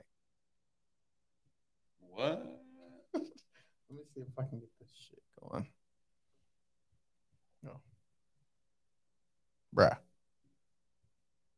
Like all different guys? 6 different guys. So like 1 p.m. I slept with a guy. 2 p.m. I slept with a guy. 6 different times. What? And then the next day, a different guy. 1 p.m., 2 p.m. So we're talking like 36 right plus dudes in a week or whatever. Right. Right. Where's my volume? What the fuck?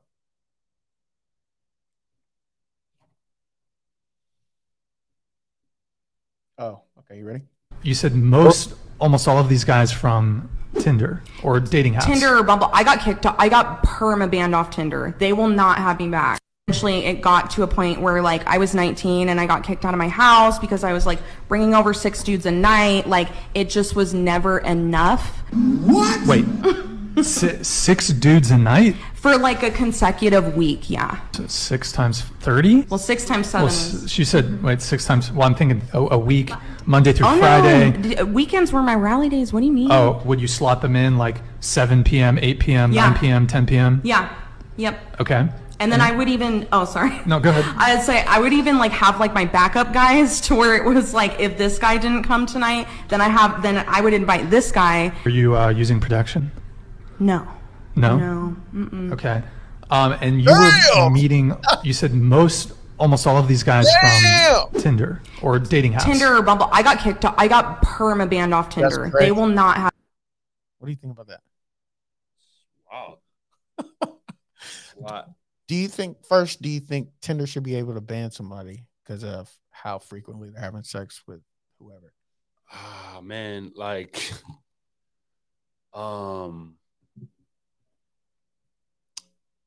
it's crazy when you start getting into, censorship ban stuff, because for that outlier case, for that crazy case or whatever, it seems like maybe that should be in order, like we should do that or whatever. But then it kind of opens the door for being able to do that to other people for other reasons. Right. So it's like, okay, the average chick ain't going as hard as her. But then at some point, the average one, yeah. Yeah, the average chick ain't going that hard. You know what I'm saying? She's breaking 36 all raw. She's the Usain Bolt of fucking Cinder. Crazy. 19. I mean, like, and that's crazy. She's that young, utilizing that app in that way. You know what I'm saying? So, like, if she's doing it and just looks at like there's nothing wrong with that, or like I might as well, or the technology allows me to do that, I think other people going forward could view it the same way, use it in the same way. But then, like, there could be something not as grave as that happening within the Tinder sphere, and you got to have some control over. I'm sure there's certain security measures and things that they have in place, like if somebody was a rapist or whatever, I'm sure that they would maybe not even allow them to have a profile, hopefully, what I'm saying? If there's certain info that just makes it would be a risk to allow this person to like get into the community or whatever.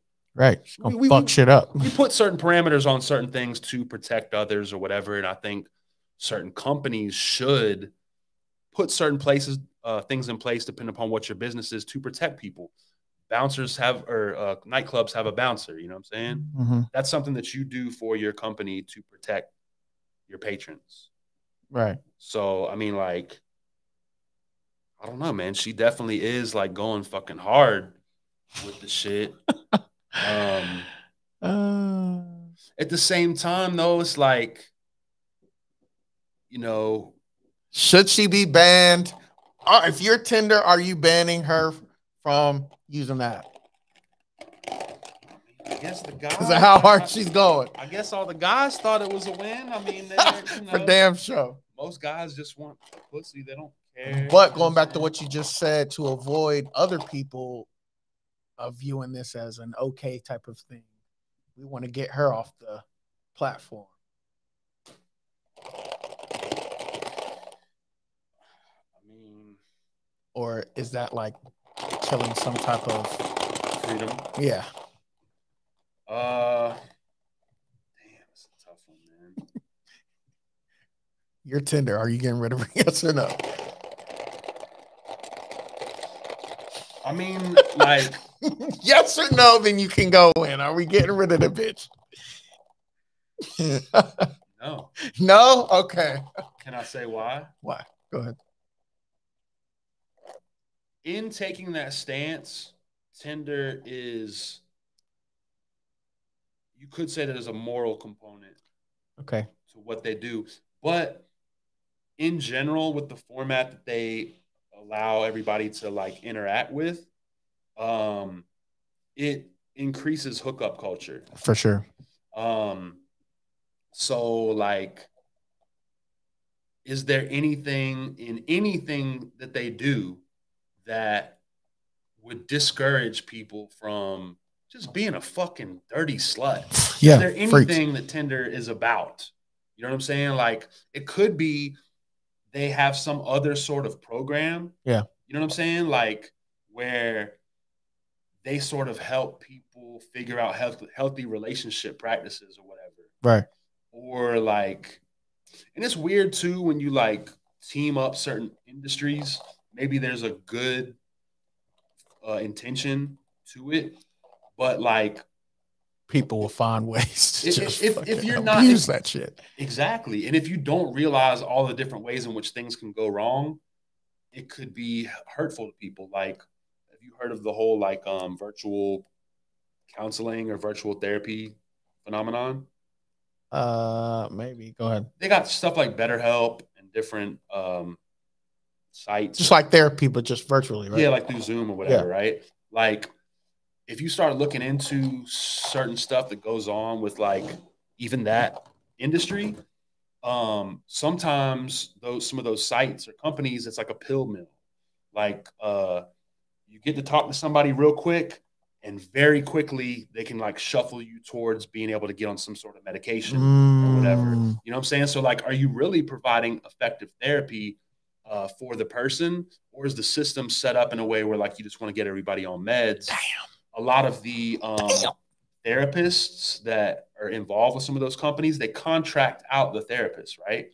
So a lot of them don't get paid what they should to be giving these people quality therapy. Right. And then those companies also probably incentivize them. Sell off a lot of data. Oh, yeah. Okay. So it's like, I was going to say, if Tinder was to legitimately, not the bullshit of everything that's going on in this industry, the therapy, the counseling or whatever, but it's just like, if you're slutting yourself out at a certain level, that's not good for your mental or physical health. Hell no. So are y'all taking a moral stance for this chick where y'all really care about her? And she's doing it raw.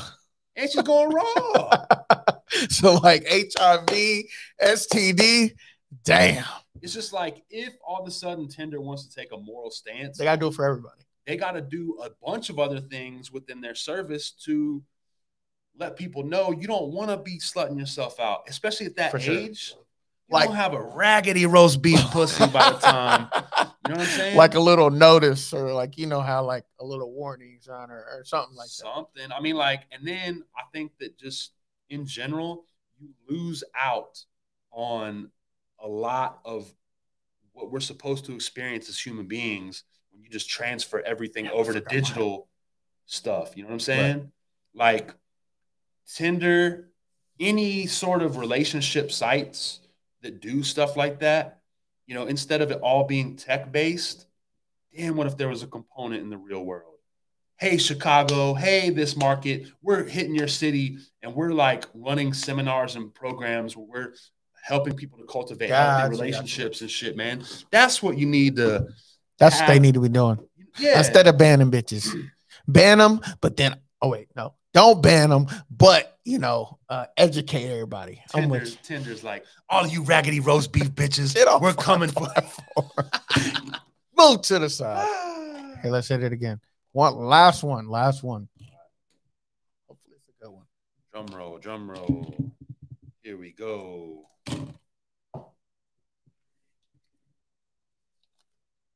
Smart gun. Hit them with the smart gun. So I do have a link for this also. Have you heard anything about this? Nope. Okay, so we're gonna watch the video and then we're just gonna go. All right.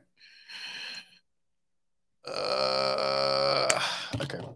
So basically, there's a smart gun that they just released for $1,500, and it's basically like facial recognition and everything in order to be able to use it or something like that.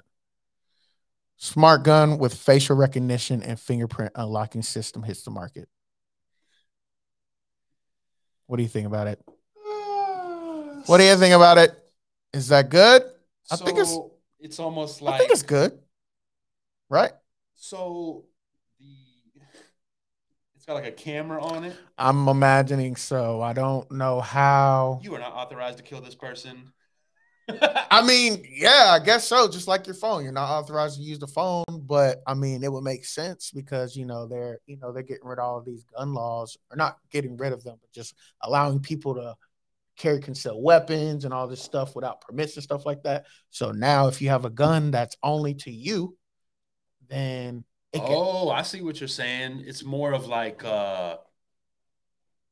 you're the only one that can unlock being able to use the gun. So if I steal your gun, or if this gun is used in a crime or anything like that, that's a lot more interesting than what I thought it was saying. Like this, it's got that little joint on the muzzle or whatever. Yeah. I was thinking, like, let's say you point the gun at somebody.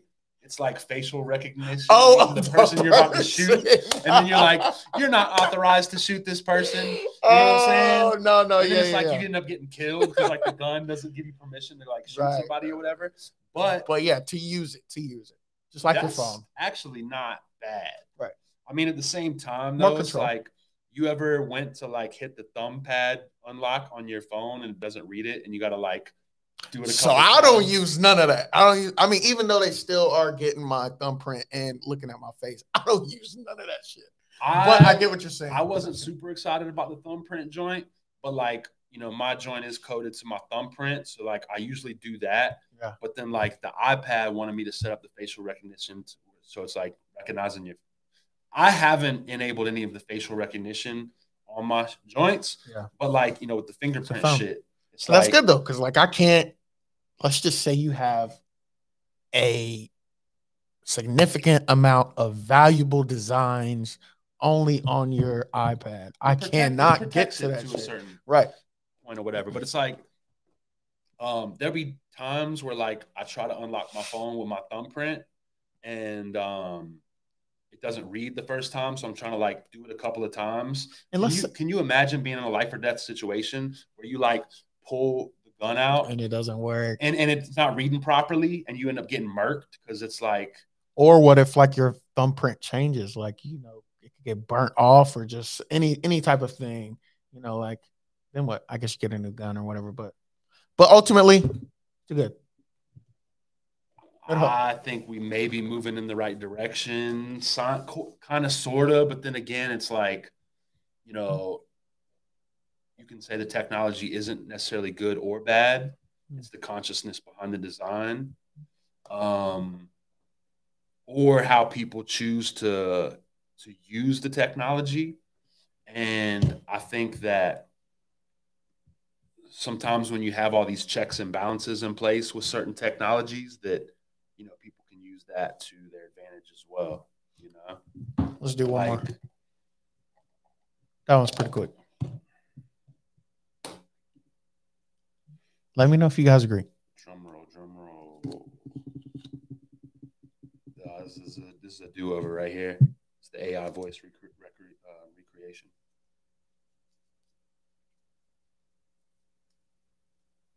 It's a repeater. Oh, what was that? AI voice recreation. I put that in twice. Oh, I put him back in here. I thought that was going to be the last one. Choose again. I was like, damn, I fucked up. That might be the same twice. Same one too. Damn.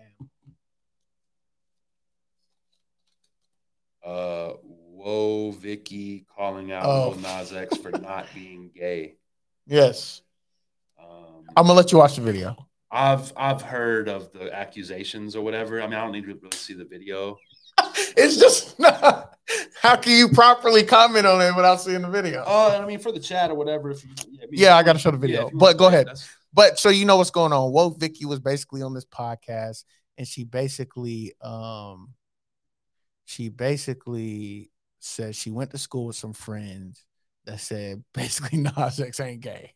That's basically ultimately what it's boiled down to. And I'm gonna just show y'all the video real quick.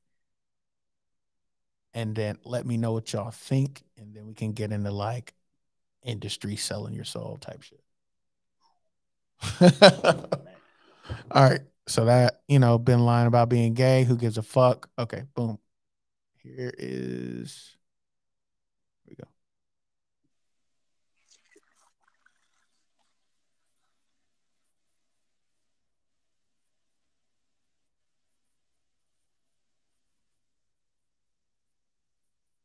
Doing is because like they told him like you gotta do this now if you want. So you feel like he not really gay? I feel like ain't nobody really gay. In Jesus' name, amen. It's getting popularity, getting you money, getting you views. So it's like selling yourself. Like you do this, you going with whoop. So what do you think of the music in the entertainment industry? Like it's just demonic. All right, what you thinking? First, you know who Lil Nas X is, right? Do you think he's gay or not?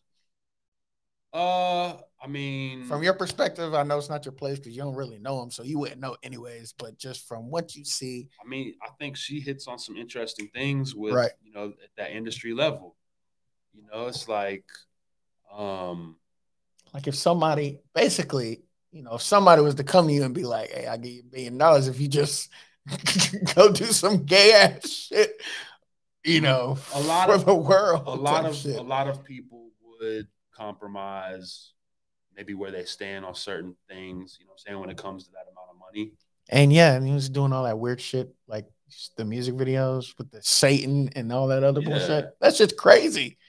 I mean, like, I was talking about symbolism earlier. Mm-hmm. And we see all these symbols and stuff around us all the time. And there's a lot of industry music videos that have a lot of these symbols and symbolism in there. It's a recurring theme. Why do y'all incorporate these symbols and things into your music and into your videos? You know what I'm saying? Right. Like at some point, as an artist, you don't have creative control over your imagery anymore. You know what I'm saying? I don't think Lil Nas X was like, I want to twerk on the devil or whatever. You know what I'm saying? I'm sure somebody else was like, hey, this is going to be hot. We want you to do this. And you're in a contract at that point. And when they say jump, you say how high type shit, And then would you compromise?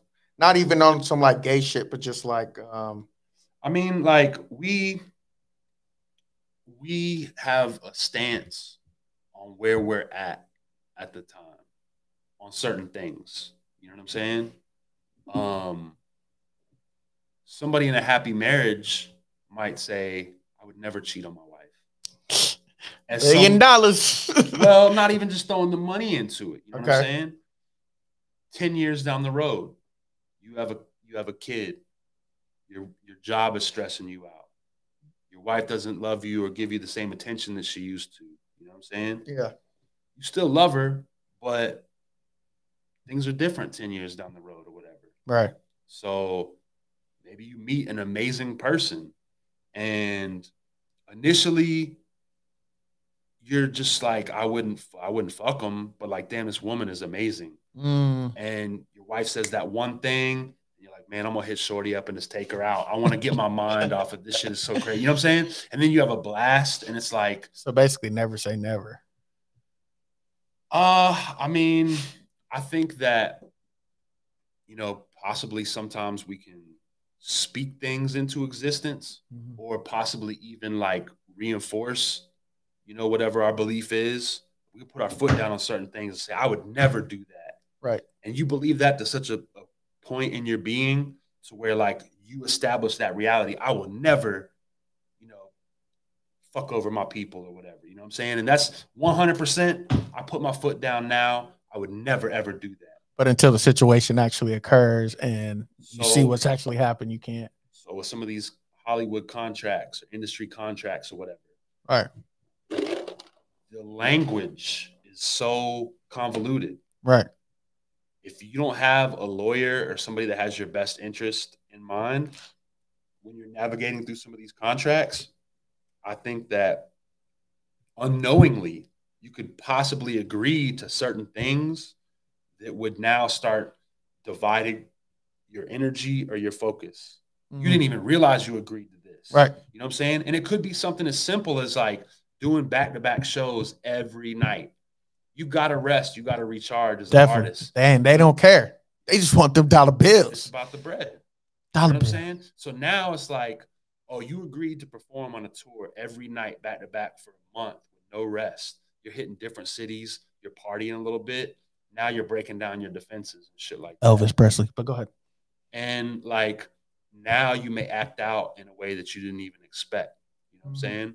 Like at a certain point, you know, as guys, we're like, dude, if I could just have money and bitches. Well, guess what, man? First you get the money, then you get the power. Go ahead. It's like, you know, if a dude has plenty of if you ain't getting bitches before, goddamn, no, I'm kidding. If a dude gets plenty of chicks, you're the man. Right. The chick on Tinder, she should be the coolest one out there, right? That's different. That's different. You want to know why it's different? For all you feminists and double standard people, you know why it's different, bro? I need you to tell me. It's different because the guys are giving and the girls are taking, if that makes sense. Oh, okay. Now it's all clear to me. I mean, I'm just saying, like, it's different. You ever heard of giving too much of yourself? No, go ahead.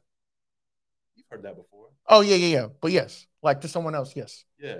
So as a guy, you're giving. You're a giver, right? I love all these women. I wouldn't. Go ahead. At some point, I think you can overextend yourself. For sure. You know what I'm saying? I seen a video of a chick like, I make my man come 6 times a day or whatever. When he wakes up in the morning, I drain his balls. I go to his job. On his break, I drain his balls. You know what I'm saying? This bitch is like, I want to make my man come 6 times a day, right? Nutting is not the ultimate. For sure. Did you know that a man can have multiple orgasms? Yeah. That means no ejaculation. Mm-hmm. There's a difference between ejaculating and having an orgasm. Mm-hmm. You know what I'm saying? You could actually not come and still have an orgasm. And have an orgasm. And then because you didn't come, you could maybe service your lady multiple times and you still got your stamina up and you're giving her orgasms. Right. The orgasm itself is to create life. Right. You know what I'm saying? So it's like. Or the coming. Coming. Yeah. Yes. Yeah. The ejaculation. Thank you. So it's like, how many kids are you really trying to have? You know what I'm saying? The goal shouldn't be to have hundreds and hundreds of bitches. If you are nutting every time you're fucking, you're losing your energy. You're draining your energy. You're dividing yourself among these women. Practice semen retention, guys. You can't keep all of them satisfied. Right. You know what I'm saying? Like, so. Yes, we're the slut makers. You guys are the sluts. Yes. At some point, if you are having sex every night, okay, you know what I'm saying, if you're at the top of the game in the industry as a musician or artist or actor or businessman or porn porn star, you're fucking every night. You're the man. You got mad bitches. Sex isn't a problem. At some point, that gets boring. Yeah, for sure. Get tired of it. You want to throw a little wiener in there. You know what I'm saying? No. What I'm telling you is that this shit gets out of control. It gets away from you. Yeah. And you need to up the thrill. You need to up the ante. Just like drugs. I got Maybe you don't go straight to the wiener, but you throw a little bondage in there or something. Next thing you know, you're doing some fucking wild shit. And it's like, well, maybe I do throw a little wiener in. You know what I'm saying? So make sure you guys tune in later. We are going to have, the dominatrix come in and kind of explain her lifestyle a little bit. So definitely tap in and, so we can hear her story or whatever. Go ahead. I mean, just like, old girl was like, she knew people from when Lil Nas X was in school and he wasn't like that or whatever. Right. Well, you're in a whole new sphere of influence now. And there's different expectations of you depending upon what you've agreed to, either knowingly or unknowingly. You know what I'm saying? Like, yeah, but like, man, from Old Town Road to his next 3 songs was just like a complete flip. I've heard that shit's crazy. I've heard that there was innuendo baked into Old Town Road. What's innuendo? Like verbiage? Or just symbolism? Like a way of being perverted with language. Like if you send a girl an eggplant emoji, that's basically innuendo. Right. You know what I'm saying? So like, with the Old Town Road shit, it was like getting, I don't know what the fucking word, I don't know. Gonna take my horse to the Old Town Road. I'm gonna ride. Oh, okay. I don't know how far you want to take it. What's good? Yeah, we good. You could say that right till we can't no more. Dang. Yes. Okay, that makes sense. And then like, let's say that there was innuendo baked into that track. Mm-hmm. Let's say you could hit that pause button real hard when it comes to that track on a certain level. Pause. My man was going out and performing that to kids. That's what I'm saying, man. But I mean, even if it was some innuendo or whatever, but just like that, like. Even let's say there the basicness of that, and then to giving Satan lap dance, and then music video with 10 dudes half naked type shit. That's crazy. Some behind the scenes industry shit.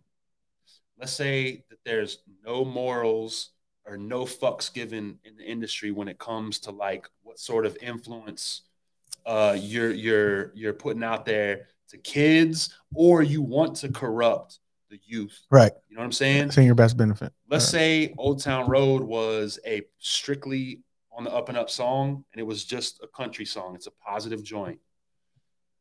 Go tour all the elementaries or whatever and perform that song for the kids. Beautiful thing. Now you've made fans. All children. Yep. Hard pivot with those next couple of songs where the kids like this artist. So now they're witnessing all the fuck shit. Yeah. This is something that happens over and over with Disney stars. They get to watch their favorite celebrity grow up, and then they watch them go off the fucking rails. Right. Miley, a lot of these other, you know what I'm saying? Like, that's a corrupting influence on the kids to an extent. You know what I'm saying? That's crazy. That's like different sort of like warfare. It's kind of like that's very interesting. You use that word. Mental, warfare, yeah, spiritual exactly. warfare. There we go. You know what I'm talking about. Yeah. You know what I'm talking about. Yeah. I mean, and like, let's take it away from like TikTok and shit. Exactly. Let's take it away from the music industry for a second. A lot of the tech platforms have algorithms built into them, right? So there was a certain algorithm that Facebook was employing for certain business pages to help sell or market certain things on Facebook. So they were trying to get folks to fly out to Vegas for a particular package. And the algorithm kind of figured out that the people that were most likely to buy those tickets to Vegas were like spiraling into depression or had like something going on with their mortgage or whatever the fuck it was. They had these characteristics, and the algorithm figured it out. And you're now selling something to a person who really needs to like buckle down and focus or get help or do something. And you're repackaging that and marketing it as go to Vegas. Damn. Go fucking spend money you don't got. Eventually spiral yourself further into depression or whatever. I don't know. Maybe Vegas helps you out. Maybe you go get a much needed trip or whatever. But it's just like the algorithm figured out how to manipulate those people for the sake of money. And fuck it. It's like already in the I mean, but it's kind of like, you know, when we talk about selling or just, you know, knowing how to sell and then like. You're manipulating to some extent.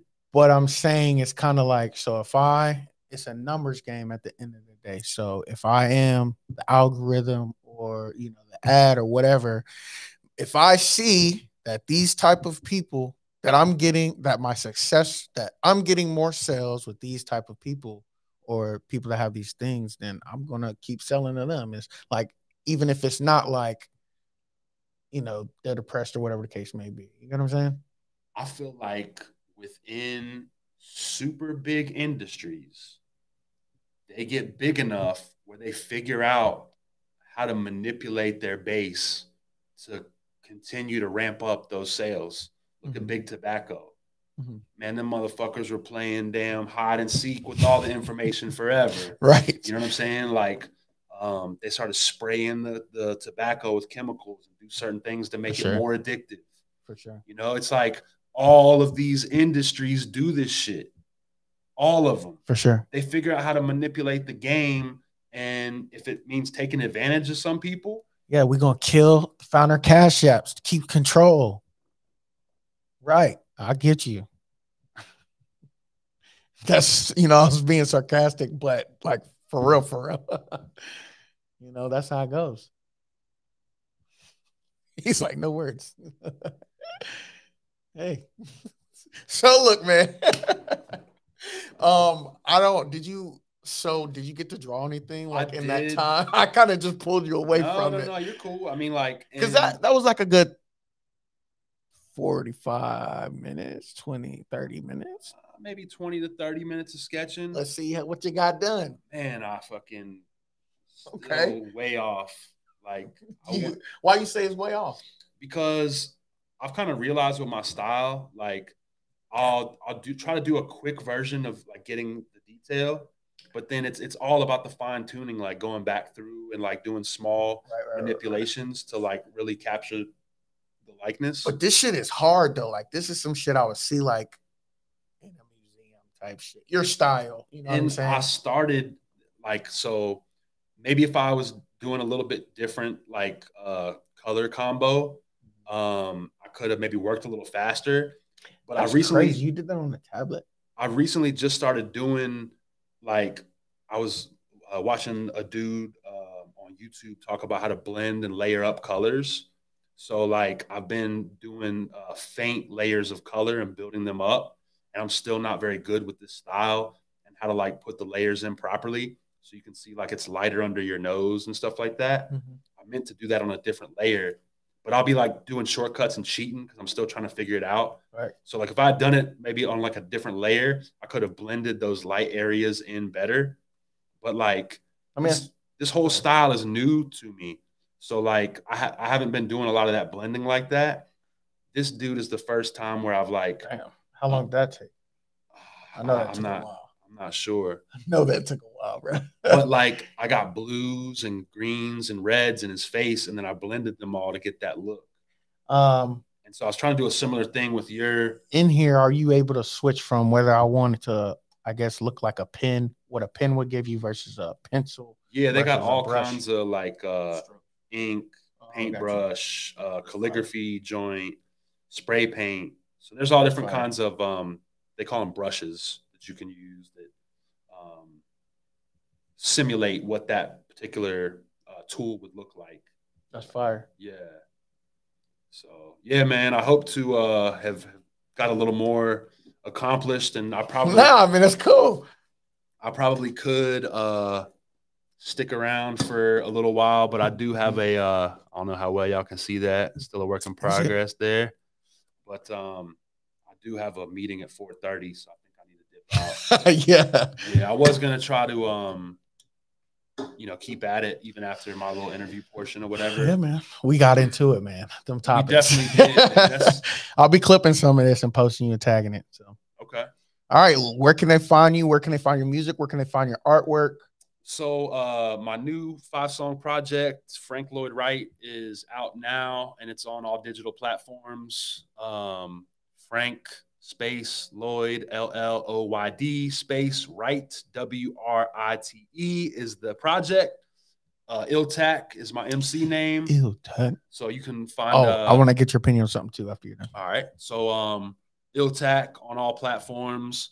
My Spotify shit's a little janky. I got like ultra or just like other accounts for some projects I've been posting and shit, but I do have a lot of stuff on Spotify, Apple Music, all the platforms. You can look up Iltac. Iltac. Spell it. ILL space TAC. Follow me at IlTacMC, all one word, on Instagram. And if you want to see any of my visual art, I have a page at J.Payne Creative. And that's Payne with Payne. Yep.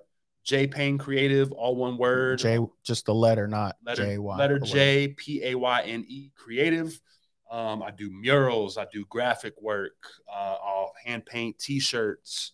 If you need an album cover, if you need a mural on your studio wall, right?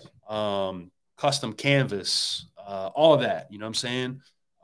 At J.Payne Creative on Instagram. J.Payne Creative. Yep. It is 4 p.m. So before you go, I want to see if we can give away something. Well, no, you gotta go, right? You gotta go. You gotta go. Yeah. Yeah. You got any Mouthin Out specific gear? No. I just got like random tech shit. So I do need to bail, but I will say, make sure y'all follow, Mouthin Out if you aren't already. My man is out here moving and shaking. He's dedicated. Oh, he's yeah. in different markets. Very quickly, this is what I wanted your opinion on. So you know how we're doing this 24-hour live stream, right? Yep. Okay. And it's basically kind of catered towards like podcast and interview, right? So what I was thinking of doing was doing a 24-hour freestyle booth. That's awesome. And so we'll have a booth dedicated. I'm kind of looking, there's a studio in Uptown.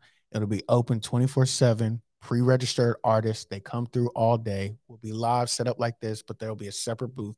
They go in, go ham. What's the world record? What you mean? Longest freestyle, I don't know. We're going to try to fit as many people in as possible. But, I done told you about the Cypher homies, yes, right? Yes. So I know at one point they broke a world record for longest running Cypher. Really? Yeah, but I was gonna say for people in general. Yeah, just like going, not like one person. Yeah, just people in general. So we can break that shit. I mean, the 24-hour joint is just dope in and of itself. Right. And I'm sure maybe some of the Cypher homies would be interested in popping into. Yeah, I want to talk to you about that too. Like if you can connect me with them or anything like that, definitely would love to get them involved because they're one of the first people I thought of. Like, damn, because essentially, it'd be 24 hours, but I want people to come in and like host a certain portion of it. Hey, y'all follow at CypherU on Instagram and probably Twitter as well. Cypher University out of Raleigh, North Carolina, NC State. They've been holding the Cypher down every Monday for over a decade, man. These guys are out there, a bunch of talented MCs. So if you were going to do something like that, it would be definitely dope to have some of the Cypher U heads out. I think it's a good idea, though. For sure. That's okay, dope. Cool. Yeah. That's what we're doing. May the 6th, maybe. Word. I appreciate you, man. All right, bro. Yeah, you got to get out here. Let me just lock you down. Peace, y'all.